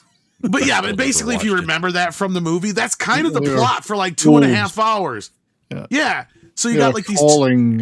Yeah, it's like a calling, and it's kind of the same thing here, only they're attracted to each other. So like the two couples are like being pulled in the directions of each other, while finally Kurt Russell's kids just finally like, fuck this shit, I'm out because this bitch is crazy. Like, and he just disappears for the rest of the movie. And then like it gets to this point where you're just like, okay, so what the fuck? Obviously he finally tells you what the hell's going on. Like I said, like it feels like a 40 minutes to an hour into the movie. And it's basically he's got this treasure trove of the government, well, not just the government, but this private organization that's been basically making money off of alien technology for years, all the way back to Roswell, basically. And he's got all the footage and all the information. And basically we're made to feel sorry for the aliens because, of course, they treat them like immigrants and experiments, right? Like, because sounds like District 9 did it better. It did. It very much did. Because, like, you're supposed to go with this, like, visceral reaction to all these videos of these aliens being, like, dissected and the noises they're making and stuff like that. And it's like, yeah, you're manipulating me, Steve. I'm not fucking stupid. Right? Like, it just, you didn't make this 30 years ago. If you made this 30 years ago, we'd be having a different conversation. Problem is now is I feel all the modernity or whatever, modernism all over it. Yep. And it's just fucking boring. Did I express how boring this movie is? Because it is fucking boring. Like nothing happens for the longest time. It's just a bunch of talking and talking and talking. And I honestly, would take so much to kind of explain some of the stupidity of it all that I don't have the time to fucking really. I don't really care. Like that's the problem. I'll have the time to. I don't fucking care. I don't fucking care. It's just That's fucking how I stupid. felt about it after watching the trailer. Yeah, like everybody whatever was you got like, out of the I'm trailer definitely is going to pretty see much that. the movie. It just looked like nothing was going to happen, and you were right. It Yeah, looked like it looked like they were going for simulation theory, but they actually just went with aliens. Yeah, which Something Did the kind of like aliens that. have acid for blood. Now that you say that, because like, yeah, the whole thing with the technology that the one chick has that the one guy stole to begin with, because there's like 3 pieces of it that they have, and Coleman Domingo stole one, and this other kid stole one that we're following throughout the movie, right? And what it is it can be used as a weapon, but it basically syncs you up with somebody, right? So like if you hold on to it and you concentrate on the individual, you can physically put yourself where they're at, but you don't physically know where you're at. So this bad guy keeps using this technology to try and track them down before they disclose all this information to the world. Because that's pretty much what the plot is this guy just wants to put all this information out in the world because we all should know, right? Like that's Hence just Disclosure Day as the So- title. It's enemy of the state. kind of, but yeah, it basically enemy of the state meets Close Encounters. yeah, Okay. yeah. Yeah, and then like I said, with the 2 couples thing really makes it feel like Close Encounters because you got these people being pulled in different directions and like, oh, he's here now, so I got to go this way, and he's here now, and this chick that the main chick plays the reporter, she's basically like the Messiah. See, that's the other thing is this is where he's getting into this whole like character. yeah, Emily Blunt's character, where he's getting into this whole like God thing because it's basically a retelling of the Jesus story, but with her instead. And she's like, I don't want to be your God. I don't want to be your religion and all this other bullshit. But of course, that's the way people are going to look at her. How is this supposed to shake people's faith? I don't understand. Yeah, I'm watching this movie going, It's like, fucking Steven Spielberg can describe to you what his farts smell like, taste like, look like if you had a thermal, like fucking scope. Like, this motherfucker knows how his farts come out at night in a certain way. Like, that's the way this movie feels. It's like, this motherfucker is so high on his fart supply, you're done. This is why Quentin Tarantino said that directors should only make 10 movies and quit. Yeah. Right. This is what he's fucking talking about. Because you're literally remaking a movie you made 30, 40, 50 fucking years ago. Actually, 50 years ago now. Jesus Christ, 50 years ago. And shitty. It's just irritating because I'm sitting here going, this is boring as piss. I mean, and then when the closest I ever got to Close Encounters was UHF with Weird Al. this means Sculpting something. the mashed potatoes. This is important. This means something. I remember this is watching important. it on TV and I was bored as fuck.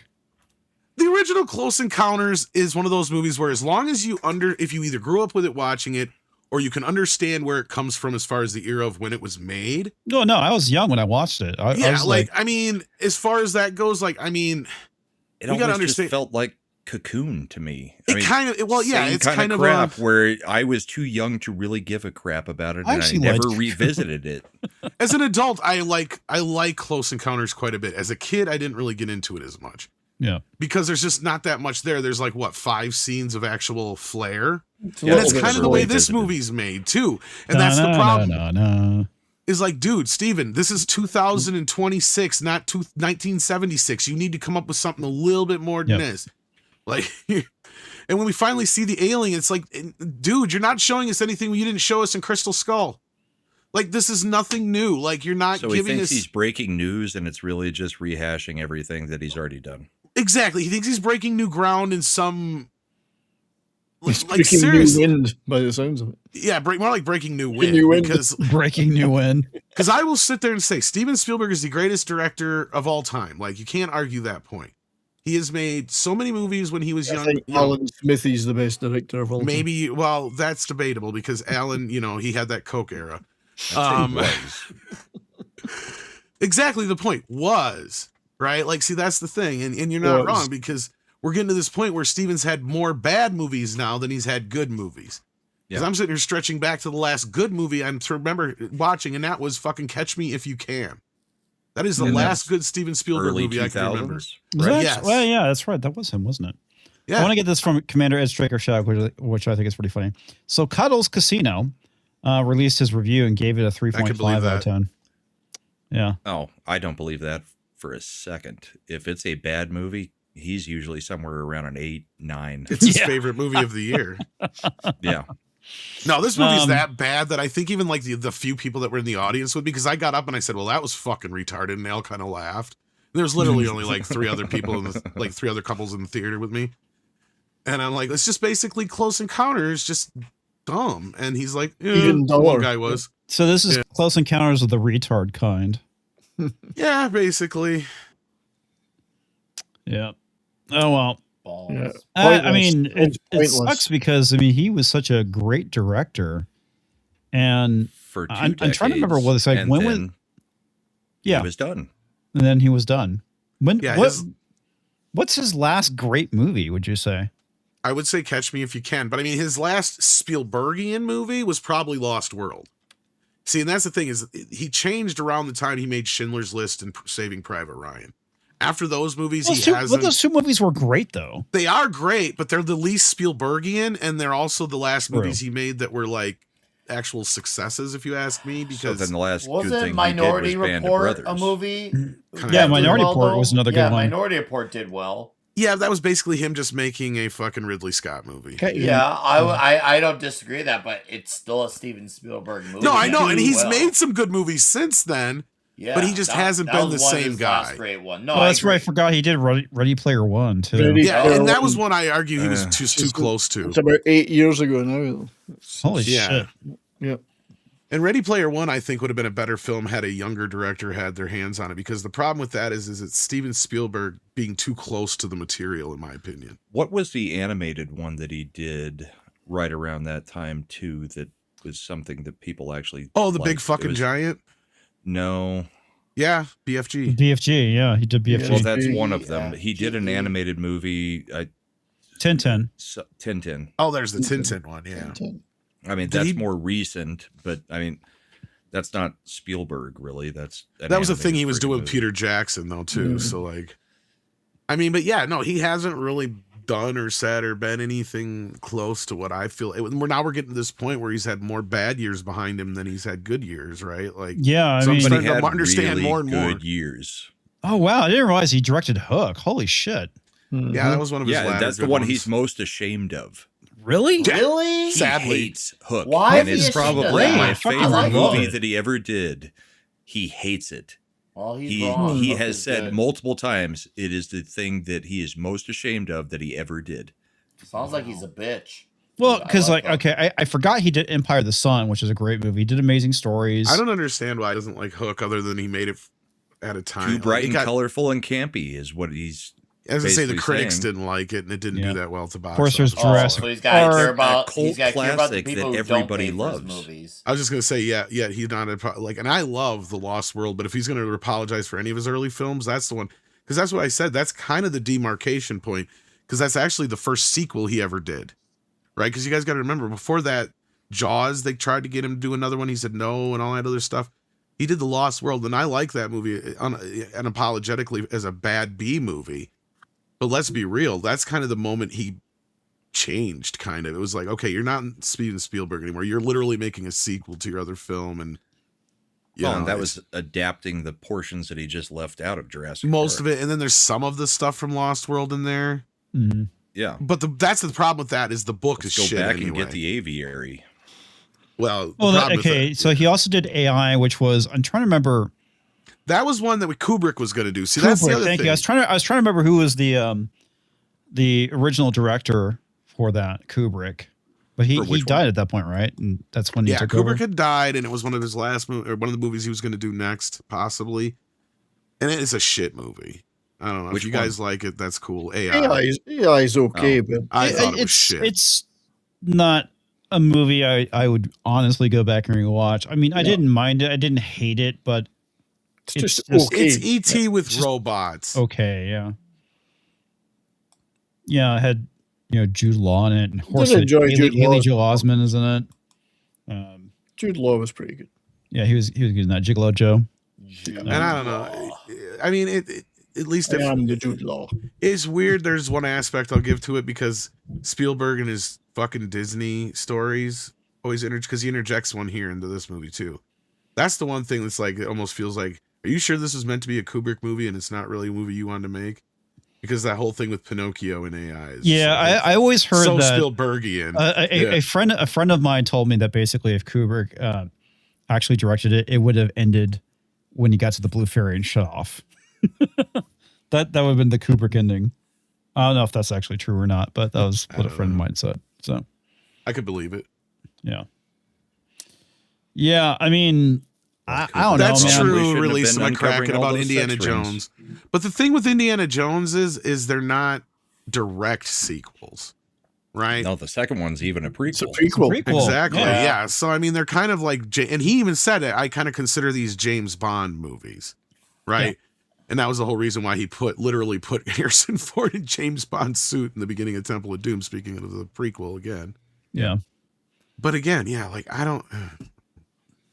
That's the only time he's really done sequels or prequels or anything that kind of really work. Because then even you get to the Crystal Skull and look how bad that turned out. Oh, and that's the only one that God. really connects to any of the other ones too. I remember. Right, but that's also the saying- one where he went away from religious items being what I they're agree. looking And went to for sci-fi. to And I agree we're with going that. into That is sci-fi forward. land. Yeah. Because even with this, even though it's not, Christian religion, it's The still a chakra religious stones artifact. Yeah, the Fact. chakra stones are Religious still symbol. religious. Yeah. Exactly. Yeah. And the aliens in the beginning with the little nod to Area 51, I was fine with, but making the whole goddamn thing revolve around him, I can see why he was resistant to George's idea from the start.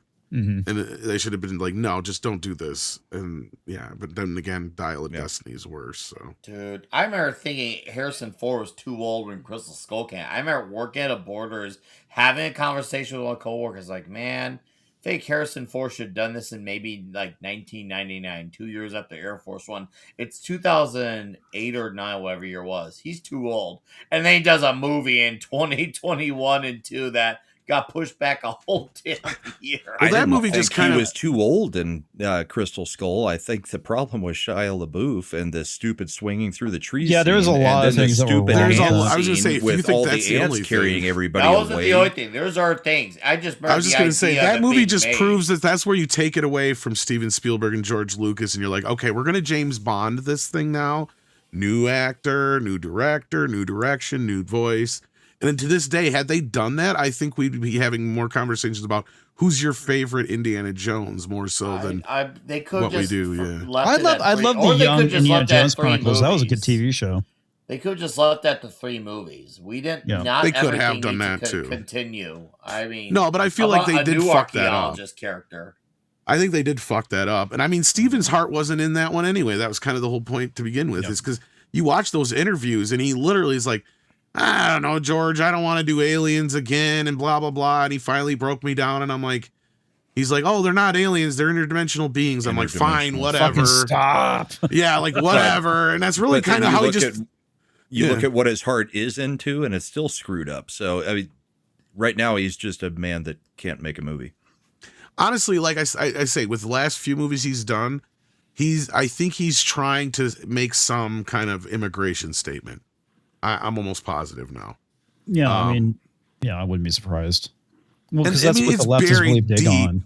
But like, it's there. It's kind of like this element of the movie where you're just kind of like, why are we made to feel sorry for these aliens so much?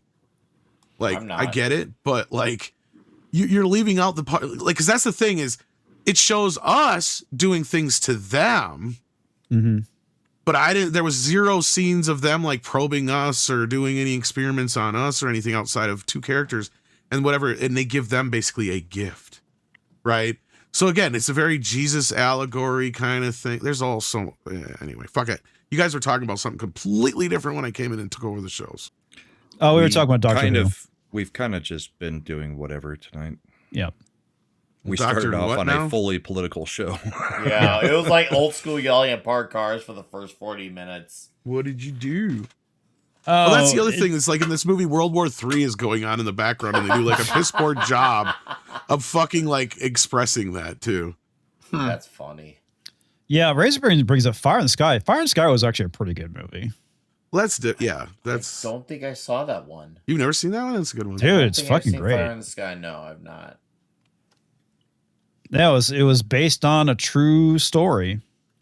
True story. Yeah. Yeah, I remember when Steven. Well, yeah, I mean, Spielberg but movies the felt whole like thing, events. it's like, it's kind of like this weird mystery because, the guy disappears and he has like amnesia when he comes back, and you finally get kind of like to that, pivotal moment in the movie where you see what happens during his abduction, and it's like fucking brutal, dude. It is absolutely fucking brutal. But it was really well done. Forced to watch Doctor Who. Well, I mean, yeah. That was good. I suppose being violated by aliens is kind of like watching Everything Doctor right. Who these days. Give me the anal probe, please. Yeah. Tantamount with how the BBC treats you. Yeah. Yep. Yep. All right, bend over. We're going to shove this up your ace. Up your right up the Oh, jack. I'm really Steve. going to Up piss the him ga- off. I'm going to stick a thumb up his Right. butt-oh. Right up the Gary Glitter. The one thing I'm actually kind of surprised about is Idris Elba of all people is pushing back against changing James Bond, and is basically saying, we should not make James Bond woke or for a modern audience. I'm like, I'm noticing a wouldn't- shift. Yeah, I'm noticing people. shifts too. That Well, just Idris endears him Elba- so that he can get the job. Idris Maybe. Elba is a mixed. play Q. I'd make the argument he's always been a mixed bag. He'll either say he's kind of reminds me of Andrew Yang. He'll have a really smart, intelligent thing to say, and then the next week or 2 weeks later, he'll have something really dumb. And I think right now we're in the phase of the smart thing from Idris Elba. 'Cause Okay, so here's haven't the seen thing him with Idris say Elba is smart that things. years ago, people were wanting to cast him as James Bond, and he was like, no, because of Luther, right? His series Luther, which is actually very good. Oh, he's But a great he- actor. But Yeah, he's an he idiot. is, and oh yeah, he's fantastic. he was like, no, I'm not going to do James Bond. So I don't think he's like positioning himself to play Bond. Plus, I'm pretty sure Hollywood's gonna be like, he's too old. We want someone who Well, not just that. A lot of these guys don't want to necessarily look. Some people ain't going to say it out loud, but they don't want fucking white boys leftovers. Yeah. Well, They that's wanna- not just they- that. They know what kind of outrage there's going to be. Well, that you have too, a but yeah. successful career going. Why would you want to shoot yourself in the foot by stepping into that mess? During peak woke, Idris Exactly, Elba yeah. did actually say he didn't want to be seen as a black actor, but just a actor, and that was during Well, that's what I peak mean. woke. There Yeah. are a few people that even though they had to toe a certain line, and this is where I say I feel like there's a slight change in the wind. I'm not saying it's going to change overnight, but No, I think there has been a shift. It's been a slow one. And yeah. I think there is obviously certain people or certain studios, Disney, that are going to be the last to change. But I think that the thing is, over the last 8 years, this is something we talked about. When the Well- economy is good, you can get away with shitting on your audience as long as the economy is good, right? Right. And even then, you shouldn't do it because eventually the economy is going to turn sour, and people are not going to pay when they're struggling to pay their bills, to buy food, all this other stuff. No one's going to waste their money on shitty entertainment, and that's what we've been getting. And they're losing money. They're being forced to pivot, and a lot of it too is that even BlackRock, the very people that said we got to force behaviors, are fucking losing money because of woke, because of DEI, because of all this shit. And that all factors in. So yeah, you can get away with it. I'm using air quotes here because you really can never truly get away with it. But when the economy is good, but as soon as it goes sour, eventually people are going to be like, fuck, I'm not going to waste my money on garbage. And And like with Disney, the other side of it is they could fund their horrible movies with the parks.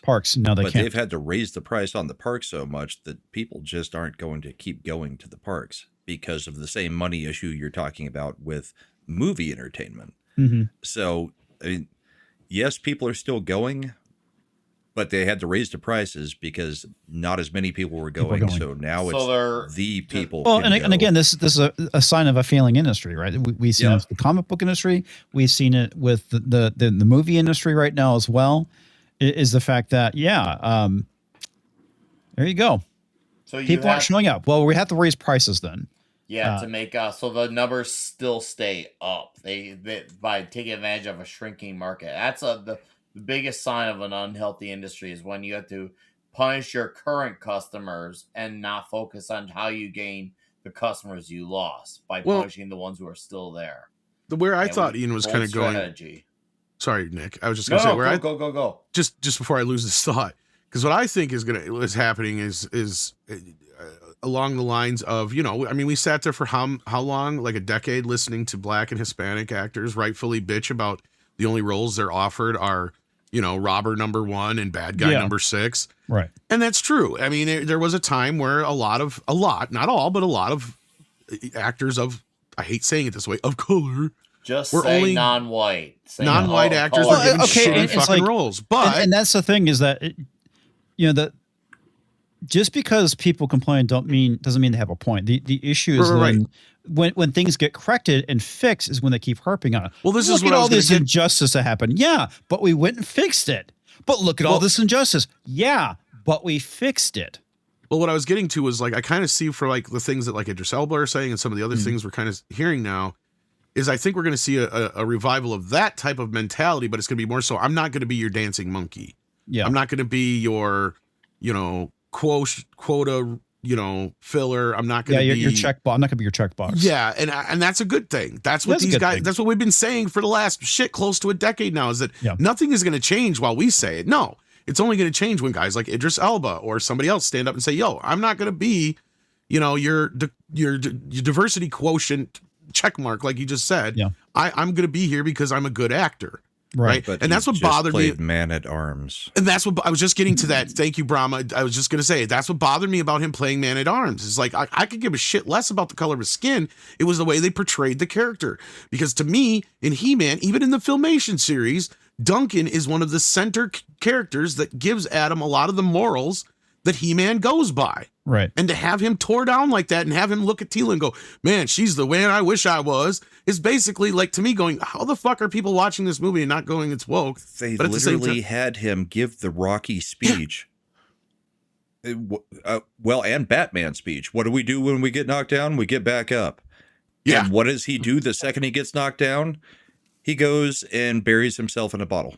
Yeah. So they had And to doesn't rewind come to out go for the through rest this. of the Well, movie. okay, and the other thing Because too, his daughter had to save him. Yeah. the issue is that people aren't saying that the movie sounds more intersectional than woke, right? Because like these That may be American true. Society of Magical Negroes is a woke movie. This sounds intersectional. Whenever it's a dude saying, looking at a chick and saying, "I wish I was like her. She's so aspirational and inspirational," is typically going to be a intersectional movie. Well, Right, and it's- just saying, oh, go ahead, Brian, because you've seen it too. So you know what I'm talking about. Yeah, well, so Tom called it woke. I said I didn't think it was that woke. I think they're going with the new trope that we saw in Mario, where it's the girl got fully trained and it's intersectionalism. and she's still better than all the guys. And the guy just happens to, come in. Sure, he may be the actual hero, but they still have the girl be girl bossy, but Yeah. in a way that she was trained to be girl bossy. right. But she's still crapping on, say, her dad in this movie. Right. Or And crapping that's, on and that's the everybody else with Princess intersectional Peach. aspect of it. Because Well, Right. just It's that. just a different thing than the Mary Sue. They've gone, okay, so we're not allowed to do the thing where we just have girls be good at everything for no reason. So we're just going to send the guy away for some reason or not have the guy there. And the girl's going to know how to do everything because she grew up doing everything, yeah. which Well, is fine in a way. But if they keep using it over and over and over, it's going to become an issue. well, And okay. I'm recognizing it in here's- multiple things. Well, not just that, but I Adam only agree- I gets agree beat with up you by to a point. girls too. That's the other thing you didn't mention is that he only gets beat up by girls. Only gets beat up by Tila and fucking Cyclone, where he gets thrown into a fucking locker all the time like a bully does. That sounds Really? like a fucking cause for alarm. Okay, so here's a good example of I'm not gonna say a character that kind of follows that trope a little bit. Is Motoko Kusanagi from Ghost in the Shell. One of the big differentiators is the fact that, well, first off, she's a fully prosthetic cyborg, right? But the reason why she's so good is because the fact that she lost her body at a very young age. She basically grew up in a prosthetic body and was able to master it over those years. And also, she's the main character of Ghost in the Shell. But the whole thing is she still has a lot of flaws. A lot of it involves her identity.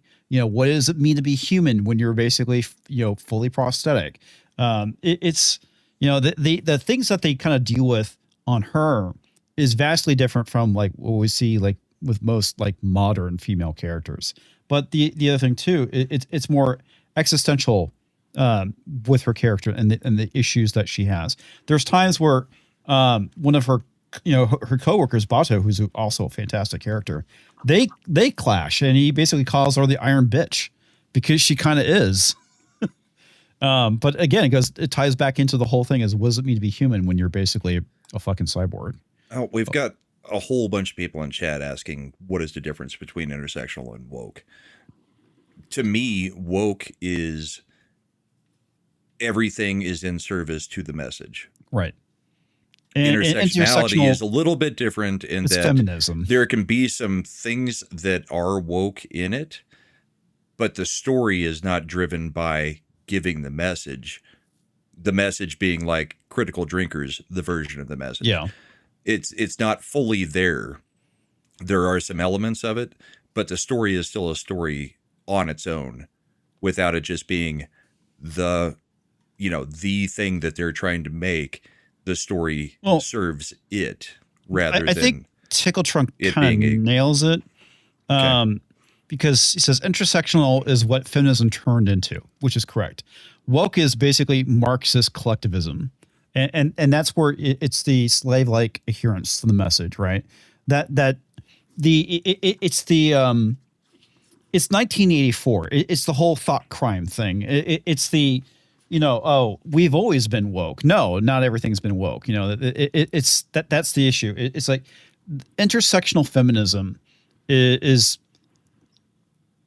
kind of can go into the woke area. You can definitely claim it as being a part of woke, but it itself is not. But it's the wokeness is doublespeak in 1984. It's the, you know, how everything would change in 1984. We've always been at war with East Asia, you know, things like that. It's the same thing. It's where the weird shit that doesn't make sense. It's like, how can you basically have gay Jews for Palestine? You know, that's fucking woke. To me, woke was like it's shit that doesn't make where But it's also 2 doesn't equals intersectionalism. 4. Yeah, shit like that. Or it up is down, left is right, shit like that. I get why people are saying they're really the same, because like what you just said with Gays for Palestine, it's woke and it's intersectionalism, because you've got your pyramid of who is going to be put on the top of that pyramid as the most I not sure what the word, who's the most minority of everybody, or the biggest victim. Well, okay, woke. Victim, Okay, the oppression the Olympics is fucking woke, right? Right, but that's also intersectionalism.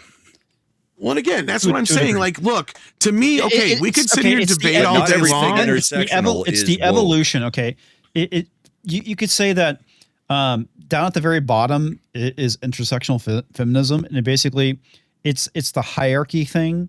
Woke is basically at the very top. But here's I'm glad you're using it like a pyramid, because that's the problem is they're all part of the same fucking food pyramid here. That's the problem. They are.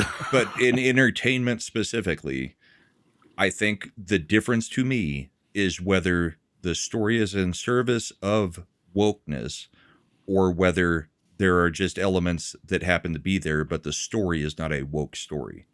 Because we've seen plenty of things where everything is in service of progressive intersectionality, wokeness, whatever we want to call it. But there's also things where the story is just a story, and they're telling the story, and the story is an okay story, but there are just little elements of woke that you just dig at you a little bit, but it's not. That's our whole movie is woke, the movie. Okay. Well, okay, a lot of it is that woke also deals with a lot more racism, and yes, I know with intersectionalism you have that as well to a degree, but it's like I said, once you hit peak gay race communism, that's basically woke. You know, it's in intersectionality. There isn't necessarily the slave-like adherence to the message like there is with the woke. I mean, there is. I'm not going to say to a degree, but it's like. I'm trying to think of the problem is what I was getting at though is that He-Man has all these little elements in it, and but the problem it doesn't with have gay race communism though. That like I said, that's the best way of describing woke is gay race communism. Well, it kind of has some of those things in it actually. I still haven't seen the movie, so yeah. I mean, like I said, this is the problem, and this is where maybe Brahma can help me back me up on this. I think that the issue is that a lot of these ideologies have similar ingredients, right? But it's the desired outcome is where I would say things are different. Look, and I'm glad you keep bringing up like this. You keep heading right down the road I'm going, like with the food pyramid thing and now the ingredients thing, because that's what I'm getting at. Is this feels like a poison pill buried inside of things that we are supposed to like, right? Like, yeah, sure, you shove it in a chocolate treat, and the dog's gonna eat that fucking pill no matter what. And that's kind of where we're at here. And I feel like a lot of people are just like, no, I didn't swallow no poison pill. And that's what I feel like people are resisting. It's not so much as like I've been saying. It's like, yeah, look, it's okay to enjoy it. I enjoyed Superman, and I could also acknowledge some of the problems that people had with it. Yeah. My issue was the reaction that people had to me. Same thing here. It's like, look, you can enjoy this fucking movie all you want. Cool. You cannot fucking deny that there's this intersectionalism, if not at least at its base level, and underneath it, there's all sorts of other things going on that we could spend 2 hours breaking down how this movie is a deconstruction of not just He-Man, but of men in general of that era. There are things in it. The thing with me is I just didn't care about He-Man as much as you. And I thought the movie was a flat 5. I didn't think it was a good movie. I didn't think it was a bad movie. It was just a movie, and I did not pay attention enough to go any deeper. There were things that were in it, but there was a lot that was also not. Mm-hmm. So the reason I hesitate to call it woke is because it was not just, we're going to hammer you with the message. There were buried things. Yeah, people need to learn to accept which that some you people have will a call different woke, like take, you did, Tom. Tom, and that's fine. Yeah, people need to learn to be respectful of Tom. Saying, you know, I think Tom and I See, don't agree on everything, and yet him and Well, it's I like coexist on Birds of panels. Prey is a perfectly No big good deal. example of a it movie is that's a good intersectional. example. No, And of a Brom, movie that's intersectional. That's not I would call woke, but it's intersectional. oh well, I mean that's also debatable. But Brahma basically said Well, the no, kind of way I'm it's feeling. very It's like, intersectional. It's very much the I would say it's woke too, but we I could would debate say about it's that both for a too, while. but Yeah. separate conversation. I'll Yeah. stop. Because But actually, this movie and that movie suffer from very similar problems. And that is, at least with this movie, though, and this is where I feel like that poison pill is easier to take, is that every man in this movie is treated like shit except for Adam, who's the new proto soy boy male, right? Like, that's the thing. And everybody's like, oh, but he rejects all this thing and it's making fun of HR. It's like, no, it's not. No, it's not. He brings those skills to Eternia. It's And literally those skills the are end what of the help him. movie. No, It's, I well, haven't seen the movie, so I can't say one way or another. so I mean, we've already been in spoilers on this before. So no I mean, one the whole thing cares is about he spoilers for this basically movie. he's fighting with Skeletor. Skeletor goes into his mind, and then the sorceress is like, well, before, all of the other heroes of Eternia, they were just brute muscle, but you're different. And then he's like, so she basically says, you're different because you understand why to use the brute force and blah blah blah. And then he immediately tries to negotiate with Skeletor. He HRs his way out of it. He tries to have a dialogue. After he just killed a bunch of Sure. Skeletor's men, but yeah. Then he beats the living crap out of Skeletor, but he literally goes into HR mode and is like, yep, I'm going to try to do the negotiation rather than beat you down after all Right. that you've done to me. Right. And it just, yeah, it's weird because at the same time, I'm like, do you guys not see that it's like basically saying, yeah, okay, it's okay sometimes to punch a Nazi. and people that I respect disagree with that, and I'm still stuck on, no, it's literally the sorcerer is telling him, because you got HR'd by feminism. Yep. Yeah. That's what makes you different than every other person that's ever been a hero of Eternia. Yeah. Well, and the reason why I basically said there is a difference between woke and intersectional feminism is because the fact that it's like, yeah, intersectional feminism is, I would say, the foundation. Not everything that is intersectional is woke, but everything is woke is intersectional. Is a good way of putting it. That's probably better. And that's the thing is, like I Yeah. said, it's like a poison pill buried in here, mixed with a lot of things to make us go, oh, look, that's cool. You know, and since we haven't had a lot of Masters of the Universe, like with Star Wars, we could see this stuff coming from a mile away, and I can understand.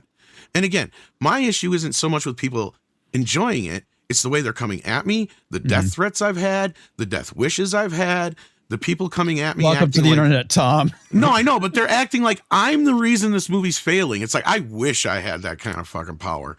I'm relishing in it. Yeah. No, you just happen to go viral, so you're gonna take I did. a lot of crap. And I got did. a lot of crap for it. But like, and I'm not, you look, I'm taking it with whatever. You can I'm handle rolling the with it. crap. You've done it before. Yeah. This is not my first fucking time at the rodeo, right? Like, you know, that meme right now is like, oh, first 70s time. also. Well, it's like I kind of went through a very similar thing with the Yasuke thing when they announced Shadows, and I had a bunch of black people coming after me, calling me racist and shit like that. You just basically have to go, you know, I'm just going to get off Twitter and fucking ignore this shit for a couple days, or just mute the entire. Well, after how we entire opened the session. show, I Kinda, could absolutely be called a racist, and it's like, no, I'm just sick of the crap. Yeah. Yeah.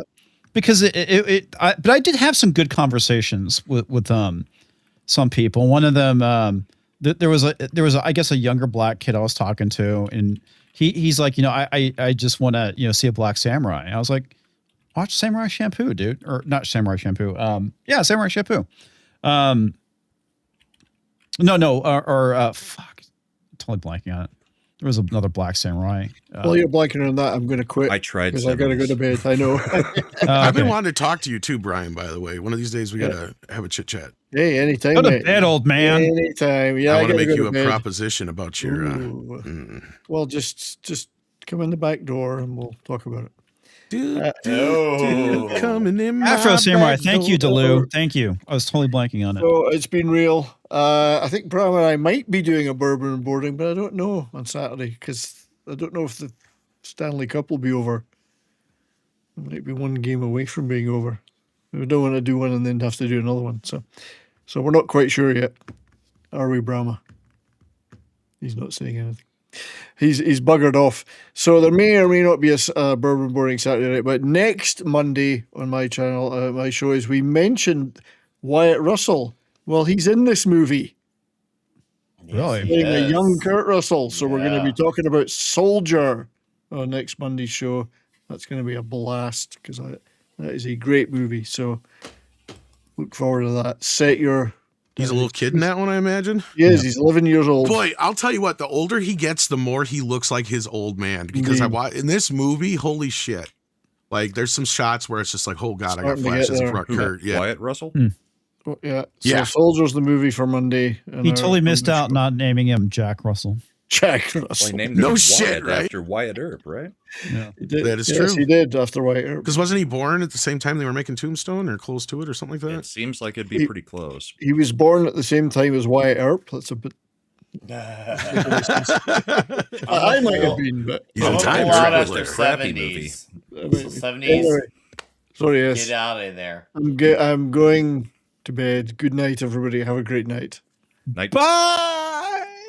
Ooh, look at that spot there. Yeah. Well, it's Right. funny because we're only seeing Layout's it. They doing don't see weird it. Crap. That's funny. Anyway, I'm gonna get out of here too. Oh, you son of a bitch! I know, You leave me with I know, Tom. I'm You leave me with the son of a bitch. balds. I'm leaving with you with the balds. You got no man Hey, food. I'm growing hair, just not on the top. Yeah. He's got a lot of hair, but it wasn't on his head. Klobby's Comic Shop, Saturday night. Toxic Tuesday, The Untouchables. It's going to be huge. It's going to be great. And Bonded by Metal. Go sub to that. There you go. This is a fun stream that had no planning. I love these types of shows. And I'll be here next Thursday. Thanks for having me, dudes. I'll see you all then. Bye. Anyway, I was talking about the beard. Wow, this show just went like downhill fast. well, that's Yeah, now we can Par for really the rant, course. Tom. I know. I But- brought up He-Man and everybody fucking laughed. way to go, Tom. I know, right? But yeah, and I you mean, were the only it's ones who saw a it. lot of it, Tom, is that you're gonna at some point in time you're gonna say something and you're gonna piss off a certain segment of Twitter. I have already. What are you talking about? Like, that's Yeah. every day that ends in fucking Y, man. Yeah. He does that a lot. Have you pissed off Black Twitter before? Yes. And I think I just did again because I made the comment about that guy who just went to prison for stabbing somebody. Carmelo. Carmelo Yeah, Anthony. and then also I called the He-Man movie woke. Some black chick come at me going, "Oh, please define woke for me." And you guys just helped me. So yeah, Yeah. Gay race communism. That's the easiest way of that's describing not what I woke said, is. but it was something along those lines. Yeah. No, I was pretty diplomatic about it. I guess we'll see how she reacts to it. But Yeah. I mean, I didn't like He-Man either. again, and I digress, or I will concede that yeah, it's not nearly as bad as my rant made it sound, but it is from the perspective of a He-Man fan, from somebody who grew up with this, who was like 3 to 5 years old when the show first came on TV, who took this shit very seriously, the type of fan that the 2000 show was made for, right? And that's really what a lot of us wish. And that's what I keep hearing is between, you know, a lot of us just are like, you know, if they just taken that 2000 series and made that a movie, we wouldn't be having this problem right now. Well, okay. Which- the and that's the what one I thing. said the next Thursday, the day after your rant, when we did this show, I was the only one who had seen it, and I was like, "Yeah, The other thing- Tom is a lot closer to He-Man than I am. He's also closer to Teenage Mutant Ninja Turtles. I've never Yeah. seen any of the Teenage Mutant Ninja Turtle movies. Well, there's like My 3 thing was properties of my Thundercats. childhood. Yeah, I was gonna say everybody has their own thing. Some kids were into Transformers and GI Joe and Thundercats and whatnot. Yeah. I have my 3 eras of my childhood. There was He-Man, there was Ghostbusters, and then there was Ninja Turtles, and then I was an adult. Ghostbusters or the real Ghostbusters? Well, it was Ghostbusters and the real Ghost. You know what I mean? Like they kind of Yeah. took over from where He-Man left off, kind of as far as like for boy properties. For me, For me, it was obviously He-Man, G.I. Joe, Transformers. Thundercats was a little bit later for me. I mean, I never really got into the toys. I did watch the cartoon. But you're Um, like, what, 6 years older than me? I was born in 81. Yeah. So- No, I'm way older than you. I was born in 77. 74. So, yeah, Thundercats was my era. Yeah. I mean, He-Man could have been, but I just don't think I was watching Saturday morning cartoons. Yeah, or my afternoon demarcation cartoons at that point is basically like Power Rangers, Pokemon, all that stuff, Yu-Gi-Oh, all that stuff came in after me. Oh, that's after me too. I mean, Yeah, Well, it's, so, it's like the same I thing with knew Power of it, Rangers. but I was in like, middle college. school. I know that Donnie's a big fan of Power Rangers. Was like, dude, at that point, I was in college. Exactly, same here. Like, Yeah. I mean, my kid brother was into Power Rangers, but barely. He kind of caught on to Ninja Turtles a little bit, but he was pretty young for Ninja Turtles.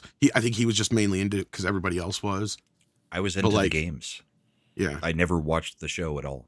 But I mean, of course, we always had the superheroes. Oh, Mask. In the I forgot about background and Mask. stuff, but- Mask was another Yeah, cool Mask one. was pretty cool, but like, see, I was never into more of the techie stuff like Transformers or G.I. Joe or Mask. I was more into, like I said, like, I mean, I guess you could say Ghostbusters was a little techie. You know what I remember watching? I just leave in more the real geekier stuff, I guess. Ghostbusters was something that I watched. I watched, Thundercats. But more of my childhood, I think, was spent watching Tiny Toons and Animaniacs. So you're Oh, I fucking love Wait, you're how Animaniacs. I was born you in s- 81. I'm 44. Oh, so you're just a little, like, literally a year younger than me, basically. Okay. Yeah, because right. Tiny But, Toons I mean, was coming those are in. the shows that I remember. Like, if you're going through your eras, Yeah. then mine was like Thundercats, Tiny Toons, Animaniacs, Chip and Dale's Rescue Rangers, DuckTales. So you were more of well, the Batman No, it would have animated been series kind of thing. Animaniacs and Tiny Toons later, but it would have been Tailspin, Darkwing Duck, Yeah. Darkwing Duck was good. See, like, Oh, I was already. Lou. DuckTales. Yeah, He I was says already. he remembers Space Legos. Well, the I one think we're this- leaving out a lot is of course I think Batman the animated series because that's another demarcation point. By the way, That one this also is- came a little bit later. Yeah. yeah. I got this from Brick and Minifigure a number of years ago. The actual I mean, one, I paid. I think it was like $20 for it. the one that's 20, $30. going through all the controversy right now. Yeah, Or? yeah, well, it was obviously way before the Way controversy, but before that, yeah. yeah, I but yeah, still I don't mean, understand all occasionally that, you'll but I get get the most of classic it. Space Legos, and I was like, I have to get this, and I think I paid like maybe $30 for it or something like that. So it's dusty as hell. I need to clean this thing. It's been sitting on my my desk over here or my shelf over here. Pirates of Dark Water. Even Pirates of Dark Water was another good one. I mean, It was I one fucking of watched those that cartoons I all the think way it up was to one like season, and I never got to see any of the episodes in any order that made sense. It was just like, oh, that's on. I'll watch it. Pirates of Dark Water was good, but Animaniacs was fucking funny. That was a Animaniacs was really great. good show. Yeah. So The Disney afternoon was actually pretty good stuff. I mean, Tailspin, Oh, yeah, DuckTales, Yeah. Chip and Dale Rescue Rangers, and then the WB stuff was great as well because that's Animaniacs, and I think that's where we had Batman. Was Technically, that was yeah. Warner Brothers Animation, right? Yep. Yeah. I think Fox. And ran we it, jumped but, yeah. into Justice League. Mhm. oh yeah, man, Ulysses 31. That was another good one. Wheeled Warriors. Yeah, I remember watching Wheeled Warriors as well. Jason the Wheeled Warriors, Thundercats. Oh yeah, we had a Mask, plethora He-Man. of. Yeah. And don't get me wrong, I did watch He-Man every now and then. Mhm. It was already kind of winding down when I was watching that kind of stuff. Right. She-Ra had already spun up, and it was like, Thundercats. So, Silverhawks. That was another good one. Yeah. oh yeah, Fat Albert in the gang. Hey, hey, hey. That was- Inspector yeah, that was Gadget. That was more the Yes. 70s, but yeah. Yeah. Yeah, but Nickelodeon was doing it when we were little. Yeah, well, that was the thing is we were in that weird era because we had that transformation of the shows that our parents grew up with, because that's what a lot of Saturday mornings were just mostly repeats of, old Lost- Hanna-Barbara Lost stuff, in Space, and Lost then in Space, and, Yeah, all that kind of stuff. And then it the shifted Hanna-Barbera over. stuff.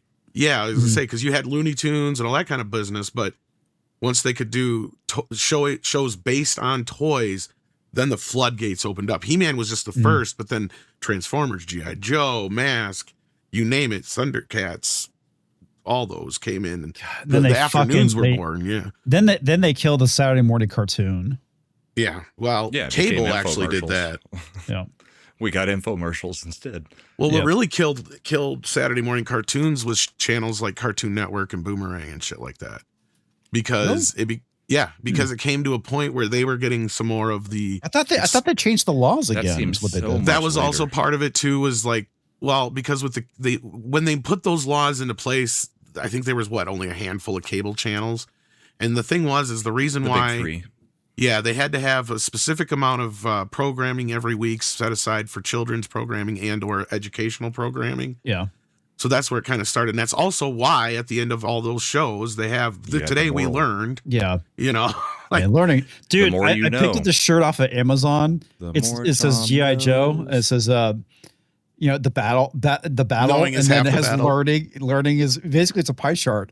It has like planning, all these other things, and half of it says knowing, which I thought Knowing. was great. the other half is knowing. Yeah. Yeah, knowing is Yeah. half the battle. You got one half that is just one whole half of a pie, and then Yeah. a whole bunch of little things. Yeah. Yeah. Yep. Yeah. Yeah, the Dungeons and Dragons cartoon. Fucking love that. And then I look at what my kids grew up with cartoon wise, and it's just like, I'm sorry. It's for you weird. people. Well, and a lot of it's kind of stagnant. Like, and that's what I noticed during my kid growing up. Because era. culture I mean, is stagnated. That's yeah. why. Because I mean, he gravitated more towards things like Looney Tunes and The Simpsons and Mhm. more classic type stuff than. I mean, yes, there was some newer stuff he was into. That was mostly when he was real young. Oh, with But my as he kids, got it was older, like yeah. Ren and Stimpy, or not Ren and Stimpy. It was SpongeBob and He liked SpongeBob, yeah. Gravity Falls. I think Gravity is Falls. the other one. But I think people forget I mean, how long that SpongeBob was after they were a on. little bit older. When they were little, it was all the stupid stuff like the Wiggles. I Well, don't know, the I thing that hated was the Wiggles. that fucking killed everything is the Cal Art style too, because everything That was Cal too, Arts, yeah. and I mean, like during that time period, you had like a different variety of animation styles. I mean, some of them you could say that were very similar, but now everything is Cal Arts, and it's just not good. Well, I Nickelodeon hate had a all lot to the do with that. animation Yeah. now. Yeah, I mean, like, Yeah. I think for me, it felt like it started to change when Doug came out. That's when they started just flattening characters into the exact same character with slightly different hair or slightly different Well, skin shade. Animation's always kind of been cheap. But what I hate is the excuses nowadays. Because I've seen, some here and there is, I've had girlfriends, I've had kids and whatnot like that. And it's just not the same. They don't put the same, even though they have more technology now and they can do more stuff visually quickly, they don't put the same amount of effort into them story-wise. And that's why, like, you probably noticed with kids growing up, Brahma, that you could sit down and actually get something out of like SpongeBob or something like that when you watch it with your kids, as opposed to some of the other stuff to where, because SpongeBob was actually from the era that was before us. And that's the thing with my kid was like, I was reminding But myself all the time. They were still drawing things at that point. Not That's just, true. Mhm. Not But just they went- blobs on the TV that were characters and calling them characters. But I mean, a lot like of it, the Adventures of Gumball or whatever. oh God, yeah. I don't even know what the hell those are supposed to be. My kid I just got remember into some of Gumball that back in shit, the day too. was making fun of woke or SJWs. Well, and some of that stuff, I don't know, maybe my kid clicked with some of that weird shit just because he was autistic, but like Gumball and some of those other ones would have just some weird humor to them to where it's just like, Yeah. he's the only one who gets it. I don't get it. But there were some of those shows I just could remember there actually was a watch with clip them. from Gumball where they were making fun of the oppression Olympics. And I mean, even as a fan of somebody who was not a fan of SpongeBob, at least I could stomach that, was my point, right? Like, unlike some of the other shit, like he would watch like the comfy Right. couch show and some And of that those other was- shits too. But like, That was kind of the other thing going back to He-Man. I didn't have a problem with some of the jokes in He-Man being adult oriented, except that they did them way too freaking often. I did, especially if I was going what- to take a kid. The whole Ram Man stuff and Fisto, I mean, is like, okay, Fisto, the first joke's going to fly over kids' heads. Well, all of the jokes are going to fly over the kids' heads. Unless they're like 8 years old and already have their cell phone, because they already know what fisting is at 8 years old now. But I mean, it was adult oriented jokes, but they also did them way too many freaking times. Yeah. Beat it to death. It was like every time Fisto is on the screen, we're just going to do a fisting joke. Okay. Let's not have him on screen more than once then, because it got old after the first time. That was my issue too, is like, if you're going to be more adult, then why didn't you just give us a more serious He-Man? Yeah. Because there is, Right. of course, yeah, like 10, 11, 12-year-old kid could probably watch this and enjoy it. But unless they were a fan of like Thor Ragnarok and Love and Thunder, I don't know if they're going to get into it. And again, I don't know where all these people are going to these full theaters, seeing it with people cheering, unless it's a group they're going to see it with. Because the movie, the tickets sales aren't showing that. Well, right? and a lot of it done. too, for me, whenever I go see a movie, I usually see it on a Thursday. And that's usually when nothing's going on. Nobody shows up on a Thursday at 4 o'clock or 6 o'clock or whatever. It's more like Friday or Saturday is when you're going to get the bulk of your people. But it's like, movie theaters are dead. Because the thing I find funny about it is I remember when you had the midnight release on a Thursday, right? Yeah. And like during Phantom Menace, there was so much fucking hype, right? I mean, everybody, I mean, there was lines and shit to go see this movie. Yeah, I remember the camped lines out at the for toy stores and Attack of the Clones. I camped out yeah. for 4 It's days. But now it's like 4 o'clock on a fucking Thursday is when things start, or even earlier. I guess Sometimes it's like on a 2 o'clock Wednesday. now. Yeah.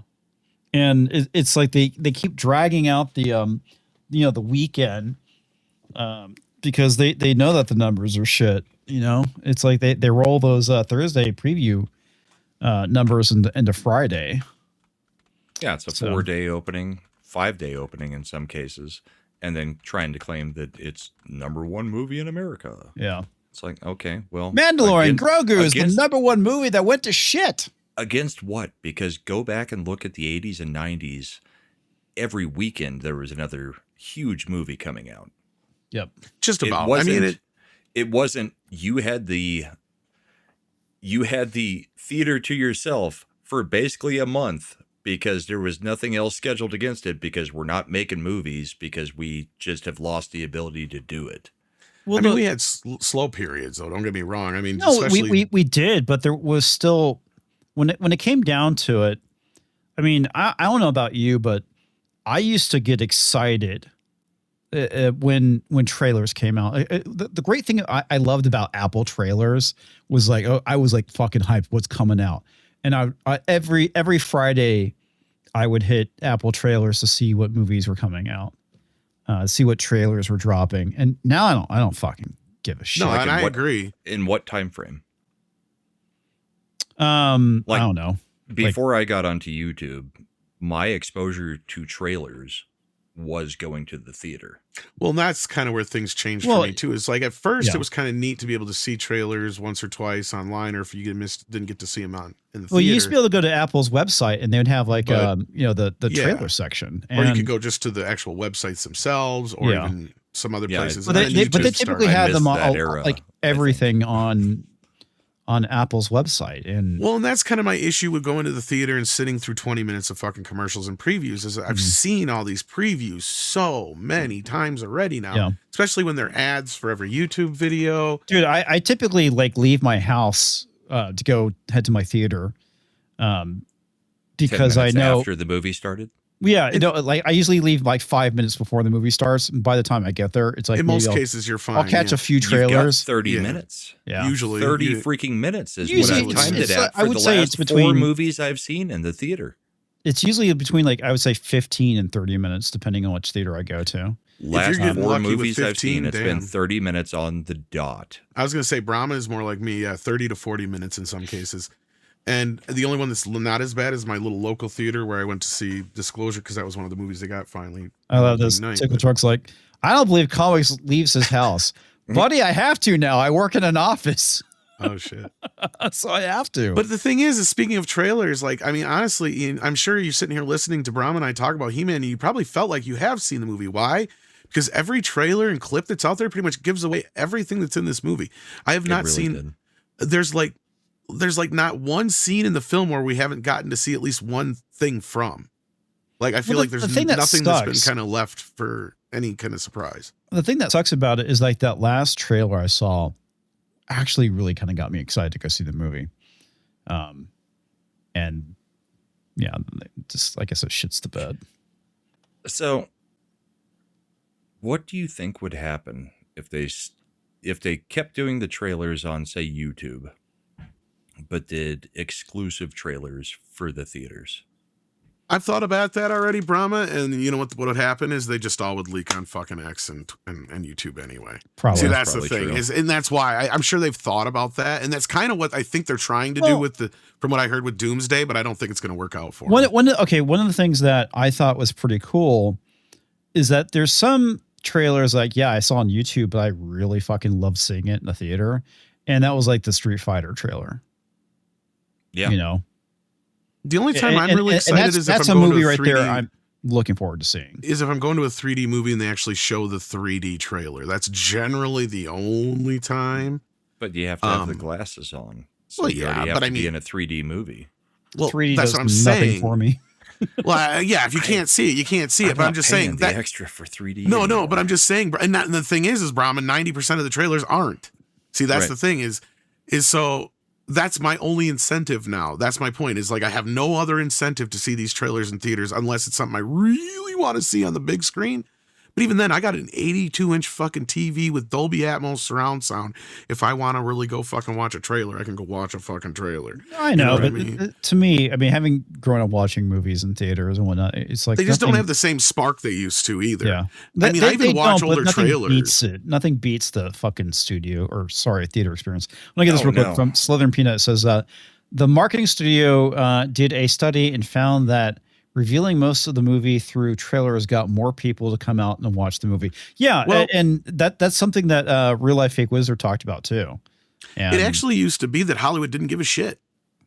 Like Yeah. I've pointed this out before. Go watch a trailer from the 70s or 80s, and 9 times out of 10, they give away the entire fucking movie in the trailer because they knew you were going to come anyway. Right? We usually get the novelizations, and if it was a kid's kind of like or a sci-fi kind of movie, we'd get the Topps cards and the comic book adaptation But and the there sticker were things books. in and- between the beats in the trailer.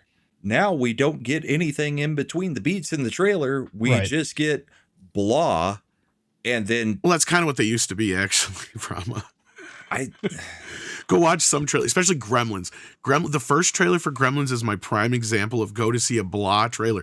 It's literally just goes, Steven Spielberg presents Gremlins. And then it's just a collection of like 5 scenes from the fucking movie. And that's the trailer. It's like, this is a trailer. They didn't start to get really classy with trailers until like, even the original Star Wars trailer is kind of shitty if you watch it. oh it's no, better it, than it most. absolutely is. It's like Jaws is one of the few that has a really cool trailer campaign back in the day for when they really started getting into like, you know, and they were like the first one to have like a tagline and shit like, you know, and stuff like that to kind of get you into the theater. And then they all kind of started copying that a little bit more. But before that, they were just kind of like a hodgepodge of scenes. And then you had Trailer Guy come in. And that's when Yeah. shit really started to change. world In a world where world things where- happen and nothing exists, everything goes where wrong. I Kevin fucking miss those. Costner decides to bury the world. Now in that I was miss the those best era fucking of trailers, trailers. man. Yeah, that's like That was the best. era. Because even if the movie was a disappointment, you The still, trailer was fucking epic because of the Let- epic movie trailer guy. yeah. Let me introduce you to The Relic. Nobody remembers the movie, but the No. trailer guy made it sound epic. It was a horror They always movie did. in the bottom of God, a they need to museum. fucking bring that back. Yeah, you had like Don LaFontaine. You had Did he die? Percy. Really? Oh god, yeah. A lot of the old guys are gone now. Ah. Honestly, I can't. Honestly, that's probably part of the reason why I'm not like. If they still did that, I'd probably actually get voice work. Right? Now like, I'm we not just kidding.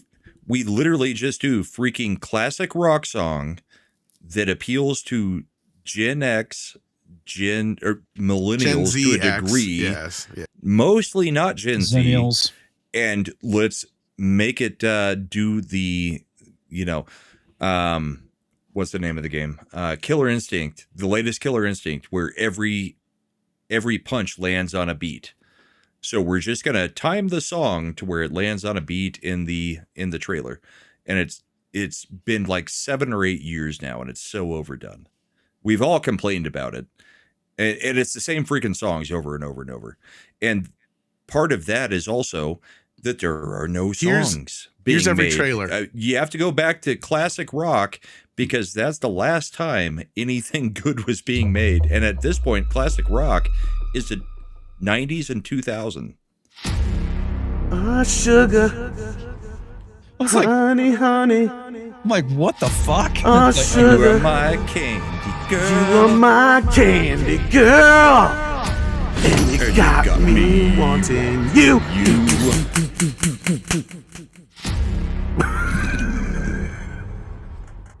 That's every trailer now. And then it'll immediately go into hang on, Sloopy, Sloopy, hang on. Doot, doot, doot, Oh, and then doot, you forgot doot, blackness doot, and doot, doot. I don't think we're alone. There's always that. too. Nobody can hear you scream in space. Just somebody saying something out of nowhere. Yeah, like this is blackness. Yeah. And then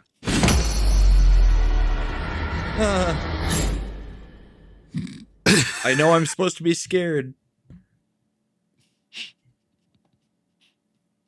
I hate it so much. that's every trailer now. Like, It's every trailer. you can pretty much, you're not wrong. It's some pop song either put to some like very minor sounding like ominous music or piano. One of the two. Right. Or, as Mad says, just use sabotage for everything. You could, wasn't there a guy who was like editing sabotage to like every movie trailer for a while on Mad YouTube or was something doing like that for Was a it him? while. Was it him? Okay. I mean, he did Passion of the Christ with freaking That's right. sabotage. That's right. That's right. And it No, worked. Yeah. sabotage. Well, you can. I mean, Yeah, how many trailers did they use sabotage in? oh, God. It's at least in the 40s to 50s at this point. They should use intergalactic more. They also use that. I know. I'm just fucking with. Yeah, I don't know what happened with the fucking Beastie Boys. Like that, just like they totally sold out, and or just because all the music is owned by everybody, by the same three companies. Well, Yeah, I think the it's probably music 'cause sucked it's to owned by begin with, so you might as well make money through trailers rather. Well, like, than the only having song to I try ever to sell remembered them- albums.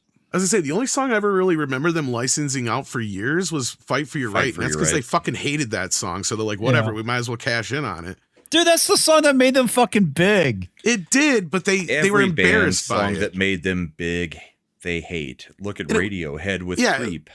because it was supposed to be a throwaway. I don't even think it was supposed to be on the album. It was like one of those songs that they did as like just like And whatever. then the record and then- label was like, yeah. nope, that's the hit. We're releasing Yeah. that as a single. Well, it's funny. As a kid, I fucking love that song. Listening now, I was like, this song's dumb. It's a very compared to all their other stuff, right? Like Yeah. it's like Tommy James and the Shondells. It's their hanky panky. Well, And no, I know it's that's like- very yeah. deep cut for people, but like we're talking about Tommy James and the Shondells, who went on to make like fucking like Moni Moni and fucking Crimson and Clover and shit. Their first hit is "My Baby Does the The Hanky Panky." hanky-panky. Like, Yeah. Well, the funny thing about it is like, Crimson you got to fight for your right to Clover. party. It's like, what? and dragging the line and shit. Tommy J, like that's what I'm saying. You're right. Yeah, because like after that, all their What? other stuff, even their album "License to Ill," like all the other shit on that album is infinitely better. You're not fucking wrong. Yeah. But it's like that's that song that you're right. Put them on Well, the I mean, map. because and- it was yeah. catchy and the video was fucking hook. great. Yeah, but it's like, like as an adult, like listening to the lyrics, I'm like, this song's fucking retarded. What fucking rock star? What song are they fucking sampling to? I can't even remember. Which one? The "Fight for Your Right" song. It's dun dun dun dun dun. Is it a Van Halen song or is it something else? I'm trying to remember. They're sampling something. You gotta fight, for your right to party. I don't know. I don't remember now. Wasn't aware Somebody that in the was a chat will sample. remember. I didn't think they were sampling anything. I thought I thought they were. maybe. Not that I remember. Unless I'm misremembering with another song, that could be. I'm waiting for the greatest era of Hollywood where they bring back in trailers Gary Glitter's Rock and Roll Part 2. The only time that'll happen is when he's dead and they don't make any money. He doesn't make any money out of it anymore. Isn't he dead? Is he dead? Did he die? I have no Well, if fucking- that's Well, the I case, know- then fuck it. Let it fly. I know he was a pedo, and Yeah. they stopped playing it at every arena and stadium in the world because of that. But before that came out, that song was played in every single sporting event you could think of. Which song? So, Rock and Roll Part 2. Hey! Oh, that. Okay. I know you're talking about now. Yeah. Yeah, it was played They- everywhere. they So it would played be that, yeah. it would be hilarious if Hollywood latched onto that song, since we all know the type of people that make up Hollywood. it's a fitting song for all of their movies. So Randall Orser saying that Gary Glitter was 82. Okay. I was gonna say I thought he was still alive because that's part of the thing. Is I think, but I agree with you. Like once he croaks, like fucking crank that fucker up. Who cares? Oh, Right, at that point. I thought he had already Look, died behind bars. We'll be but I surprised. Like could someday be we'll find out completely wrong. Mozart was a diddler or something like that. Who knows? Like at this point, who gives a Right. shit? Well, I mean, it's so far in the past. What? I what are we thought gonna do Mozart was about it? black, Tom. Is he? That's what Black Twitter I thought he was says. Asian. or Netflix Blasian. says he is. Yeah. Was he black? I thought they were Blasian or whatever in that. Blasian. Yeah. He's got the It's they. melanin. The melanin. Fucking. Well, because whatever. no white man could ever make music like that, right? Yeah. That's kind of the whole point. That's what they're getting at. Is that he was whitewashed. Mm-hmm. The Afrocentrism shit is fucking hilarious because it's so fucking retarded. It really is. Yeah, it's like, yeah, okay, sure. I mean, right now, black people are basically like Starship. We built this city. We built this city on sweat slavery. and toil. And it's like, What's no, even- you didn't. And really, Starship, you didn't either. I mean, Slaves built this country. Remember that? Jefferson Airplane That's built that fucking city, woke, buddy. not That's you, woke. Starship. Yeah, I was like, it's just like I miss a lot of the old days where certain artists and actors were just so smart enough to say, like, I don't get into that shit. Yeah. Or they would pick things that And then we everybody got the could get Dixie behind, Chicks. like feed the kids, like stuff Yeah. like that. Hey, the Sarah starving McLachlan. Africans. That's racist now, Tom. I know, right? You can't do Yeah. that anymore. We used to get Sarah McLachlan in the arms of the angels. Yeah, I'd make you cry for a puppy. Thousands of dogs die each day. Yeah. But you can get behind save a that. dog's life by donating $5 a month. I can get behind that, no problem. Sure. That's why, like it's like what's wrong with shit like that? Why can't you guys keep doing that? I don't care. Michael Because- Jackson wrote 3 fucking songs to save the planet. Okay, And it still sucks. It's easy because most liberals view, black people as pets. That's the reason why it's shit. You know what my favorite activist song is, Tom? Huh. Because you'll probably actually know it. Faith No More, We Care a Lot. Oh, that's a good one. Yeah, we care. We care a lot. And they just talk about all the things from the 80s and 90s that everybody Are they was- basically making fun of it? I think Yeah. so. Yeah, Okay. It's Yeah, well- hilarious. because that was when they're in their. That was in their. That was the Peak, too. early phase of Faith Was No it? More. Yeah. Because it was when they had the one guy, or was it when they had the new singer? I think that was already with I was gonna say it was what's the his new name? singer. I Mike. thought. But yeah. Actually, I don't know if that was the original singer or Mike Patton. I'm I not mean, sure anymore. I know It's been Mike a while. Patton has done it since, but I don't know if that was the original singer or not. Is it, who 'Cause I think that was their who first did hit, Mr. wasn't Bungle? it? It was the original singer. Mr. of Faith No Bungle More. is Mike Patton. Okay. Okay. Mike Patton, who documentedly has the highest octave range of any professional singer at the moment. That's one of those few times where they Mr. got a new Bungle's singer. fucking and- insane to listen to. where they got a new Yeah. singer and It's it actually insane did better clown for 'em. music.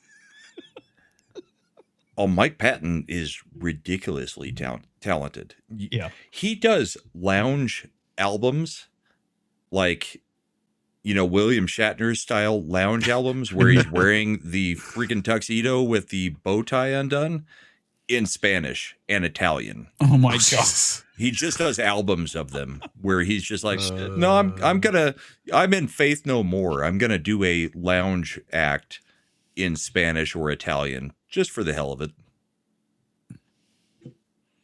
Dude's crazy. Yeah. And I love that Anthony Kiedis went after him so hard after Epic. Like, he's just bouncing around, looking like me, doing stuff with the shirt off. And it's like, Fuck yeah. Anthony Kiedis. Patton is infinitely more talented than Yeah. Kiedis. Californication, my ass. Yeah, they've had fucking dude. Red Hot Chili Peppers, man, like their earlier shit was really good, and then once they got popular is when they went fucking downhill. Like, there's like all these crazy stories about how they would play live just wearing socks over their junk. Yeah. And Red Hot Chili Peppers all the time. Yeah. I don't know if it was Anthony or if it was Flea who was doing a helicopter with the sock, and it fucking flung off. And I would have said this was like in Chicago, and the Chicago police were like looking for them, and they had to like hold out in a hotel to avoid getting fucking arrested by the cops because the dude's sock flew off in the middle of a concert. I mean, technically, if the sock flies off, that's kind of a condemning of you for the size of what couldn't keep the sock on, right? Well, no, I mean, if it's spinning around and it's getting a lot of velocity, it just like flings off. See, I'm taking it to a different level because if you're gonna perform in just a sock, you have to be some level of exhibitionist. So there should be a level of hardness there, where even if you're helicoptering, if you're a real man, it should stay on. Because there's no other reason to perform that way unless you're an exhibitionist. Yeah, maybe the elastic was shit. You don't know. Yeah, maybe it's an ankle sock. I would believe that about Flea. Yeah. I mean, his name is Flea. I mean, that might have something to do with it. All I can think of with Flea is him chasing after little Leia in that fucking stupid Obi-Wan Kenobi show. Right. I remember like when the movie Dudes came out and Flea was like the dude that got killed in the very beginning. That kicked off that movie. Kiedis in Point Break. No, I don't. Was it Point Break? That's the one with this is a surfing one, ain't it? Yeah, it's a surfing one. I think he's in that. He's in that. Flea was also in The Big Lebowski. That's right. The Nihilist. He was one of the Nihilists, yeah. Oh, Flea's been in a lot of movies. Yeah, he's been in a lot of stuff. He was in the Back to the Future 2 and 3. And then the drummer's been in every Will Ferrell movie because he is Will Ferrell. Chad Smith. Will Ferrell. Actually, they're the same guy. He was interjected into Back to the Future because he's the guy that we know that called, Marty chicken, even though it didn't mean shit in the first movie. Yeah. What are you? Come on, McFly. Chicken? You won't get caught. And he's also that's right. And he also is so. And then I thought it was with the hoverboard. No, Needles. It's Needles. Needles is Flea. He's the guy that talks him into sliding his cart. He's also the guy he gets into the accident in 1985 with. Yeah. So yeah. So in Back to the Future 2, he's the guy that is on the telecall, McFly! video call, and then the Japanese guy comes in. Yeah. Yeah. You are terminated. Read my facts. Oh God. Oh, Flea. Fucking great. Konnichiwa. He fucking breaks his hand so he can't play guitar anymore. Yeah.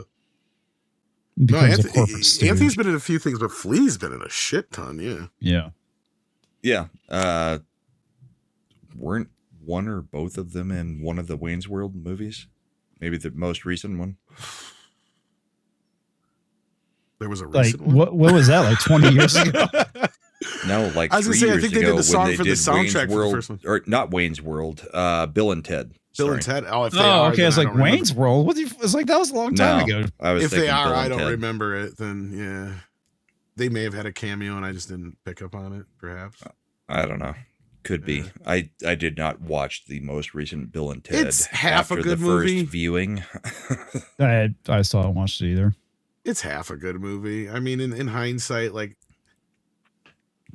it could have been better for sure. It was crap compared to what they did. Trying to think of the last great movie I saw. Michael or I haven't seen Michael yet. the one that's on MGM now, the Project Hail Mary was pretty good. Project Hail Mary I was a still need good to see movie. that too. Yeah. Michael, I don't care about because I don't care about Michael Jackson at all. Like, That's okay, fair. like the movie that honestly comes to mind to me that was like really great was Maverick. Well, that was like fucking 6 years ago, That's- man. I know. Oh, Top Gun Maverick. I thought you were talking about Maverick. No, I was Top Gun that's Maverick. 20 years ago. No, Top Gun Maverick. I thought F1 was really good. Yeah, that was like 2 years ago, though, ain't it? It was Or a last year year. at least. Was it last year? Well, there's like certain things that like F1 racing I'm just not interested in. So There was a couple but other the good movie movies was last good. year, like Working Yeah. Man was a good one. That's the one with Jason Statham, Jason based Statham. on the Chuck Dixon novel. For some reason, I remember a couple other good ones near the end of the year. For some reason, I'm trying to remember. Was it last year? Yeah, with Complete Unknown last year. Or was that the year before? I think that was the year before, maybe. I don't think I saw that one. Nobody 2 was last year. I I didn't see that one. thought it was just a replay of Nobody, so I didn't care for I it mean, that much. it wasn't all that great. I What thought. I can't believe is we're it only was the it was same kind of movie. entertaining, but it's like whatever. What I can't believe is we're only like not even less than 2 months away from Spider-Man coming out. We've only had like one trailer. They just Have we? announced that it's going to be in China. They did a whole special trailer for China. Because I noticed that my little shit box theater is actually going to get it. So if I have to see it, How more do than you once, I fucking can see it remember for the cheap. trailer for Spider-Man now? The trailer is Very quick. spiders and go brief, through 3 life yeah, cycles. yeah, they just If had you the one trailer. manage to get to the last life cycle, then you become something very special. I forgot it was already coming out at the end of July. I don't think anybody cares. Maybe. I think they just haven't been hyping it up enough. I don't know why. I feel like they've done. I mean, yes, it's got a month and a half out or better, but like still, it feels like they've You just give me done Holland and Zendaya, I don't care. fair. Godzilla. Sorry, jumped on me. I mean, we had an out to get Zendaya out, and they were like, "No, we're gonna make him still pine over the chick that nobody should pine over ever." wasn't because Godzilla now last one she's forgotten him. 2022 or it was 2022, right? It was December of 23 or 4, I think. I can't remember which. It's 24 at the earliest, or no, yeah, I'm it gonna was look it up. 2024. It was was like not last right at year. the It was the year beginning, before. in at least. beginning of 2024. Yeah, I was gonna say, yeah, it was not last year. It was at least a year or two before. 2020 but yeah, yeah, it's when 2023. when does Zero come out? Is that this year? Or the, It's this year. It's like I think November, it's I this think. year. Yeah. Yeah, I it's don't know about 2023. you I guys. don't remember what the actual date is, but yeah. Does it still feel like time is so compressed since COVID? Yeah. I mean, it's hard to I don't know keep about track of years. compressed. I think it's more so like we felt like we kind of lost a year or two. But then again, we're also getting old. You guys got to understand this because I noticed this with my dad about 20 years ago. You hit a certain age and you start to skip decades. And you're like, what are you talking about? That was like just a couple years ago. You're like, Dad, that was like 1986. Yeah, it could be that. But even Oh, my shit, kids you're right. act like COVID compressed time to where it's like it's hard. I don't know to what figure it'd be out like what to a year kid. the things world up, happen. dude. See, that's the thing. To a kid, I couldn't even remotely Yeah. begin to understand what it was like. Yeah.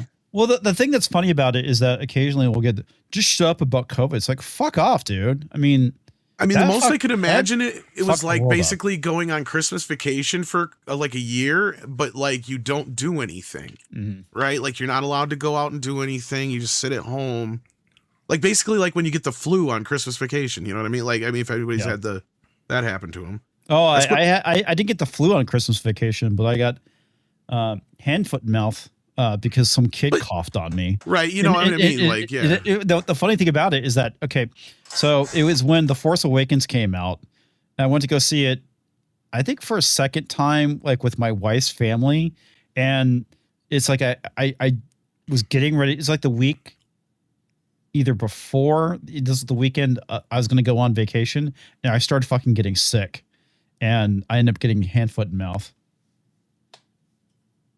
Fucking But crazy. yeah, that's the closest I could think of what it would be like for a kid to have grown up through something like that, because we didn't really have anything like that.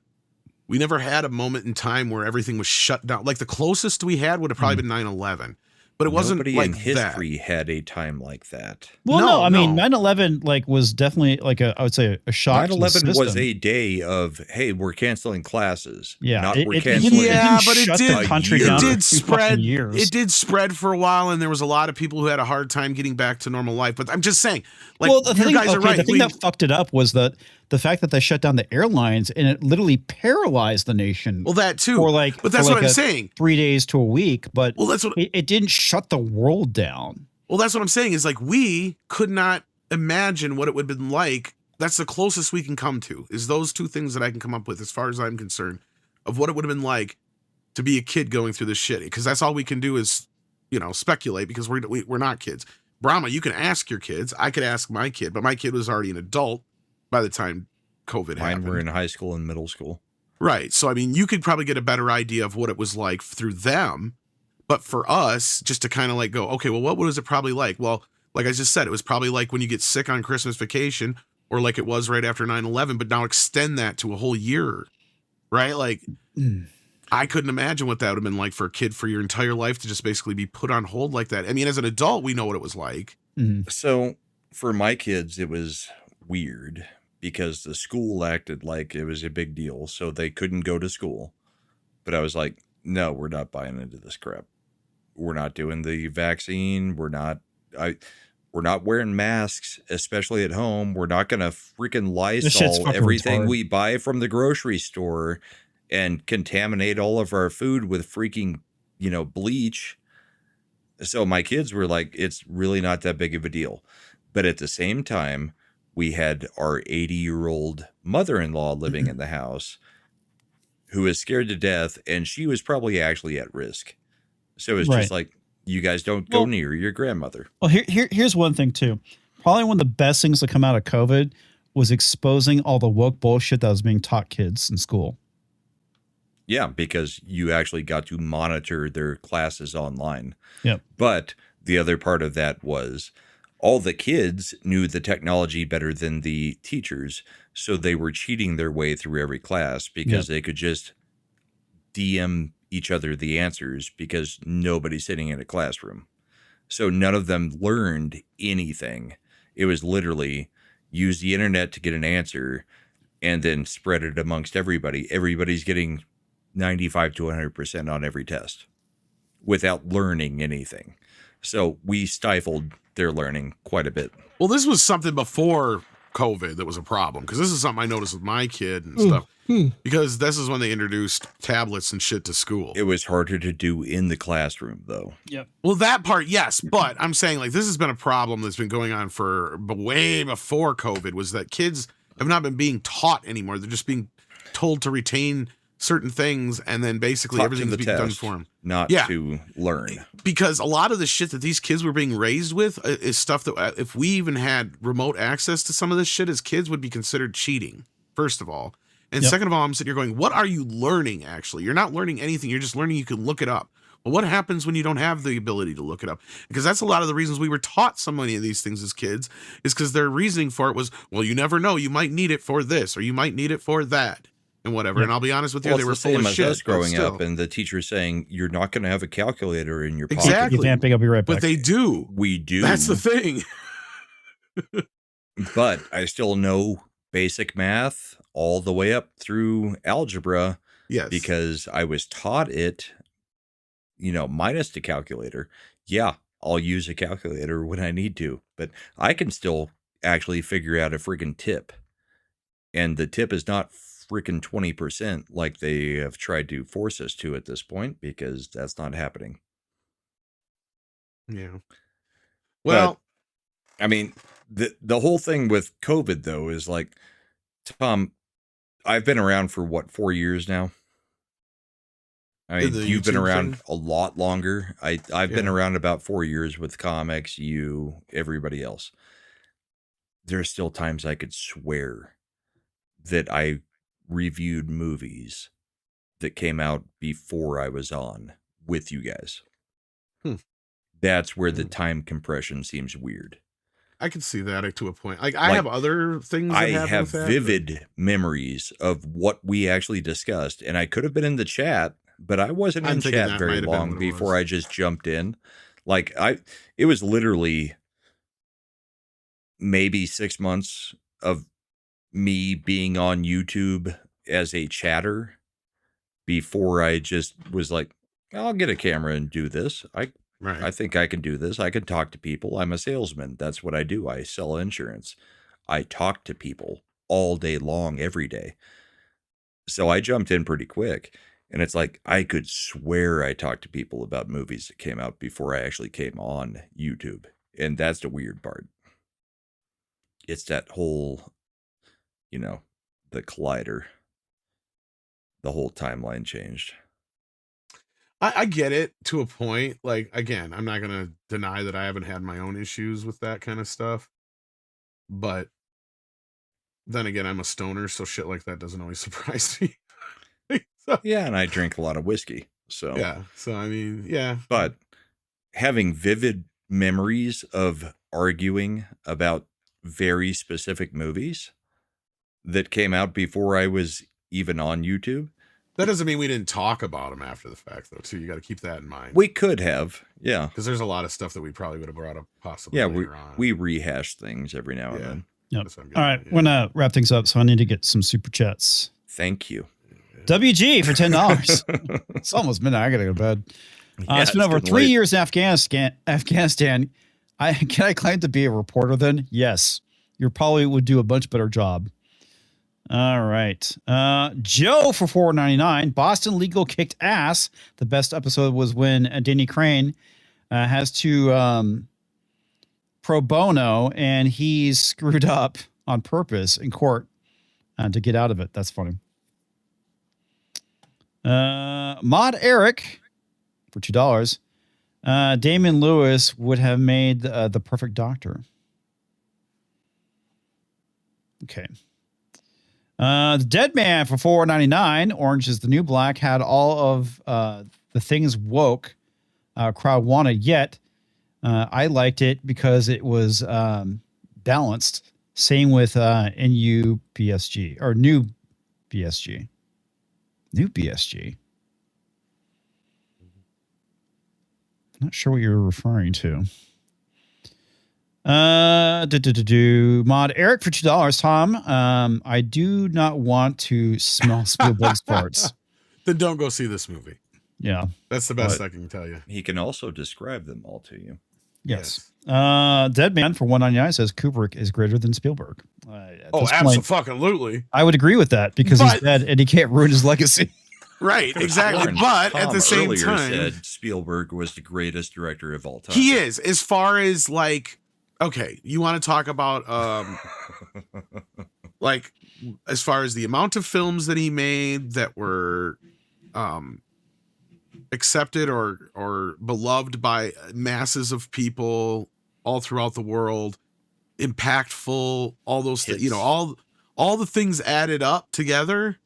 Like his run through the 80s into the 90s from the 70s, like that whole run. Yeah. There's very few directors that we still talk about to this day in that much. Like, I mean, he was doing this shit 50 years ago, right? Mm-hmm. Like, go back to 50 years ago. How many people were still talking about like Ford and stuff like that? Hitchcock would be one of the only exceptions to that rule at this point, right? Because so many of these other directors from back in the day, we don't talk about so much anymore.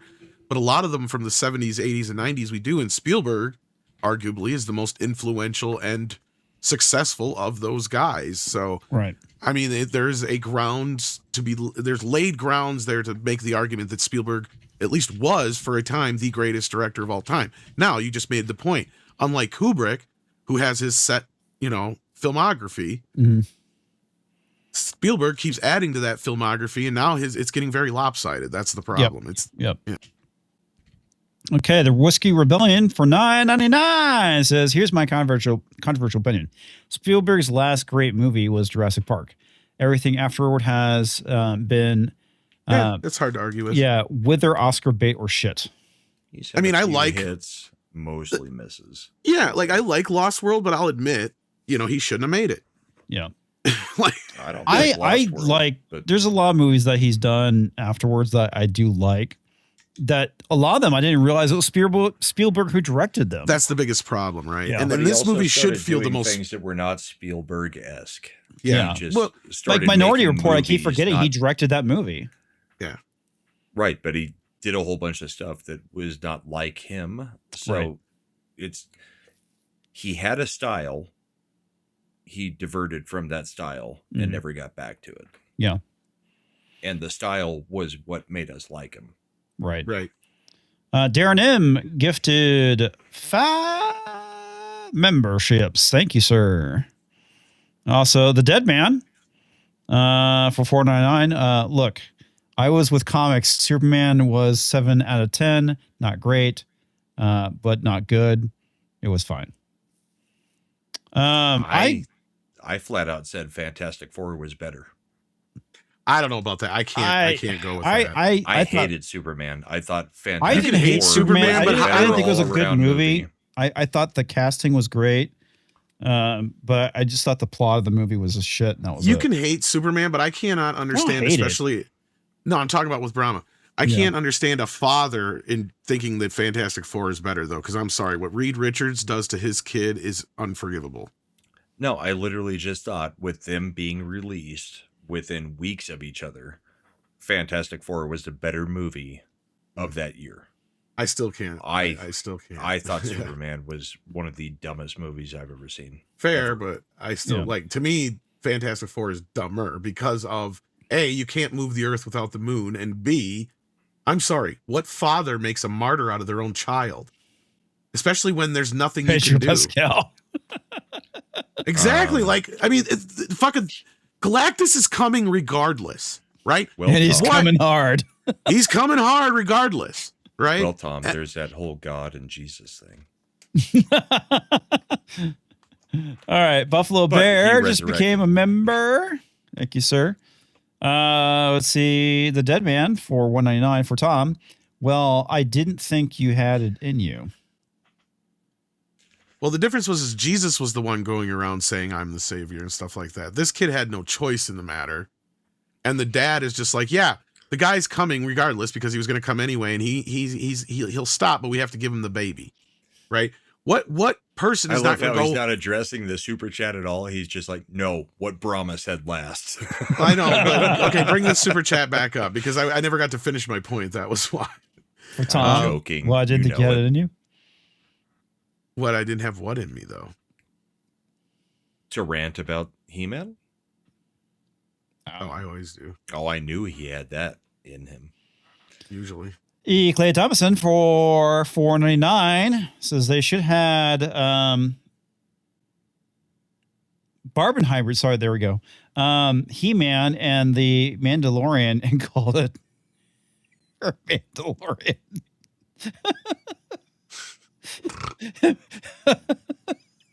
Also, is anyone buying SpaceX stock tomorrow? I'm going to throw every dollar I have into SpaceX. I am not a financial advisor. This is not a $3 trillion company. This is a $30 trillion company. This will be the most profitable company in the history of the planet. When's it go live? I don't know when the IPO is. I mean, that seemed to say tomorrow, but I thought we still had a month or two left. So I didn't realize I'm not it sure, was but yeah. I will let it do its thing as an IPO where it comes out and it gets ridiculously dipped. Just don't forget me when you're immediately rich. because all the guys who were in it prior to the IPO coming out, you know, they'll sell immediately and then they'll rebuy once it levels out. So I'm just going to let it level out and then I will buy SpaceX and yeah, So to the freaking moon. I mean, text me when you're buying so I know when to buy. all I know is it's valued at like 3 trillion. That's ridiculous on its face. What do you And think the initial public offering is going to be for it? I have no idea. I think they're valuing it at 3 trillion. I don't know what that looks like as the initial stock offering, but I will buy partial shares if I have to with $10,000 because that 3 trillion will be 30 trillion in the next 10 years. SpaceX is the only company doing anything that is not of this earth. Yep. And it will be the biggest company. Elon Musk is the visionary. I just wish I hadn't sold my Tesla stock, but I had to. Yeah, well, this is the next chance, I think. Well, there you go. Jillian of the H says, the member for 21 months. Wow. Tom's 25%. Sorry. Gayness equals 25% in him. Mm-hmm. Yeah. I'm not going to let you put it all the way in. Okay. Sis the Elder, celebrating 20 months as a member. And also, Nicholas Horton, celebrating 29 months as a member, says, Hail, Thunder the Barbarian, Mighty Max, Gargoyles. Gargoyles is real good. Sonic, Satam, Conan. Forgot there was a Conan cartoon. Beast Wars, Matu 2000X were some of the great cartoons from the 90s, etc. etc. Yeah, I forgot about the Conan cartoon. It's crazy. I ever saw that one. It was short-lived from my It was memory. very short-lived. Yeah. It's when they were fucking doing it. Wasn't it one of those early mixes between like 2D and CG animation or something like that? Or am I misremembering now? I know I did something with it for one of the documentaries, but I've never actually I honestly, I don't remember. I think that was just still regular animated. I mean, the one that honestly I remember was like Beast Wars, which is like one of the big first 3D cartoons. But, yep. All right. All right. We have memes, so. It's okay. Fine. I only found a few. All right. God of War, Lofi, Forspoken. Yeah, I saw that. That was pretty funny. There's Nick, I believe, as a nightly news pizza Yes. loving rocker. Nick Weiser named nightly news headliner. The new Mini Who. That's you. Yes. It's me. It's you. Does that count as diversity? Sure. That's a small popcorn bucket for $59.99. Boy, they better hope this Toy Story does well. Well, the latest is Jesse is the main character, so That's what I've been hearing. see. Yeah. And then Mr. Potato Head rolling. I'm not sure where the arm is actually connecting in places like that. Yeah. Isn't that his body?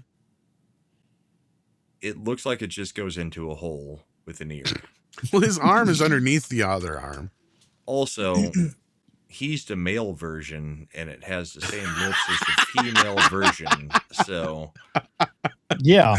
it feels trans to me. I don't know. It could be trans adjacent. Which lips are you kissing? Because it's not the ones up top.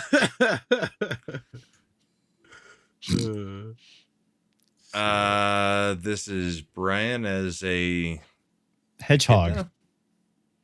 Hedgehog? Yeah, he's a hedgehog. And me as Woody? Yes.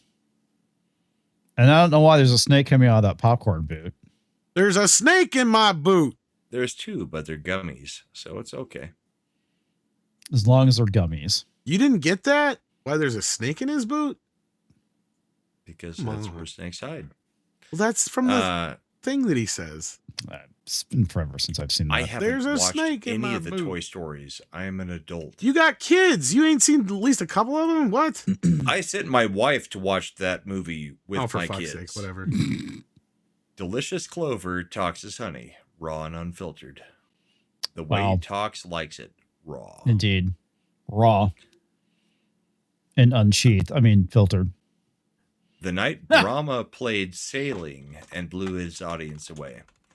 Sailing by Christopher Cross.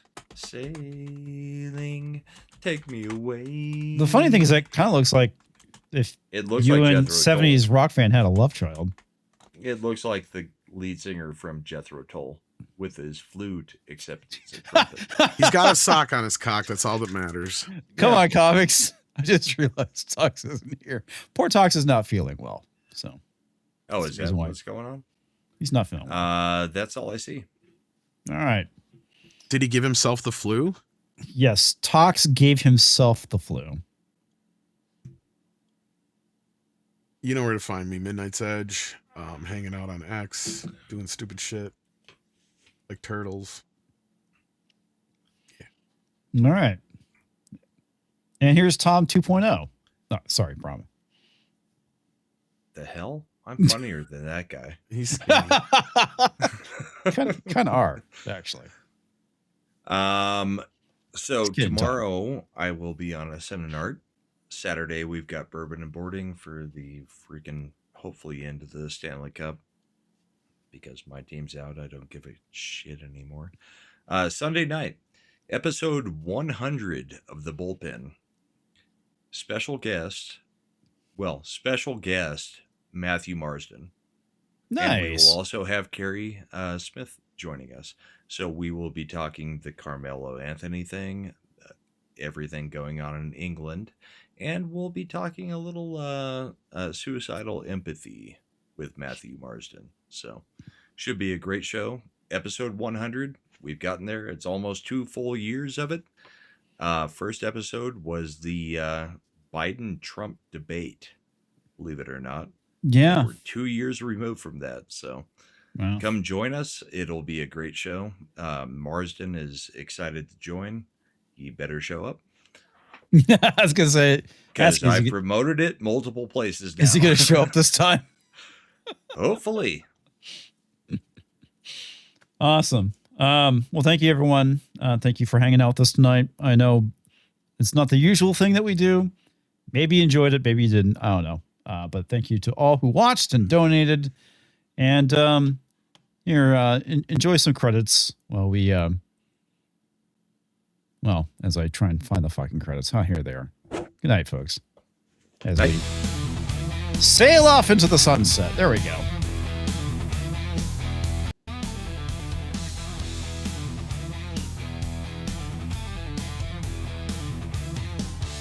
Yeah, Ugh. that's exactly how I feel comics. Yeah. Glad I'm working from home tomorrow.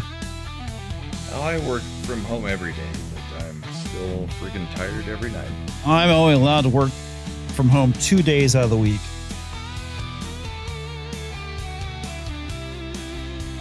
Actually, I don't mind going to the office and working remotely forever.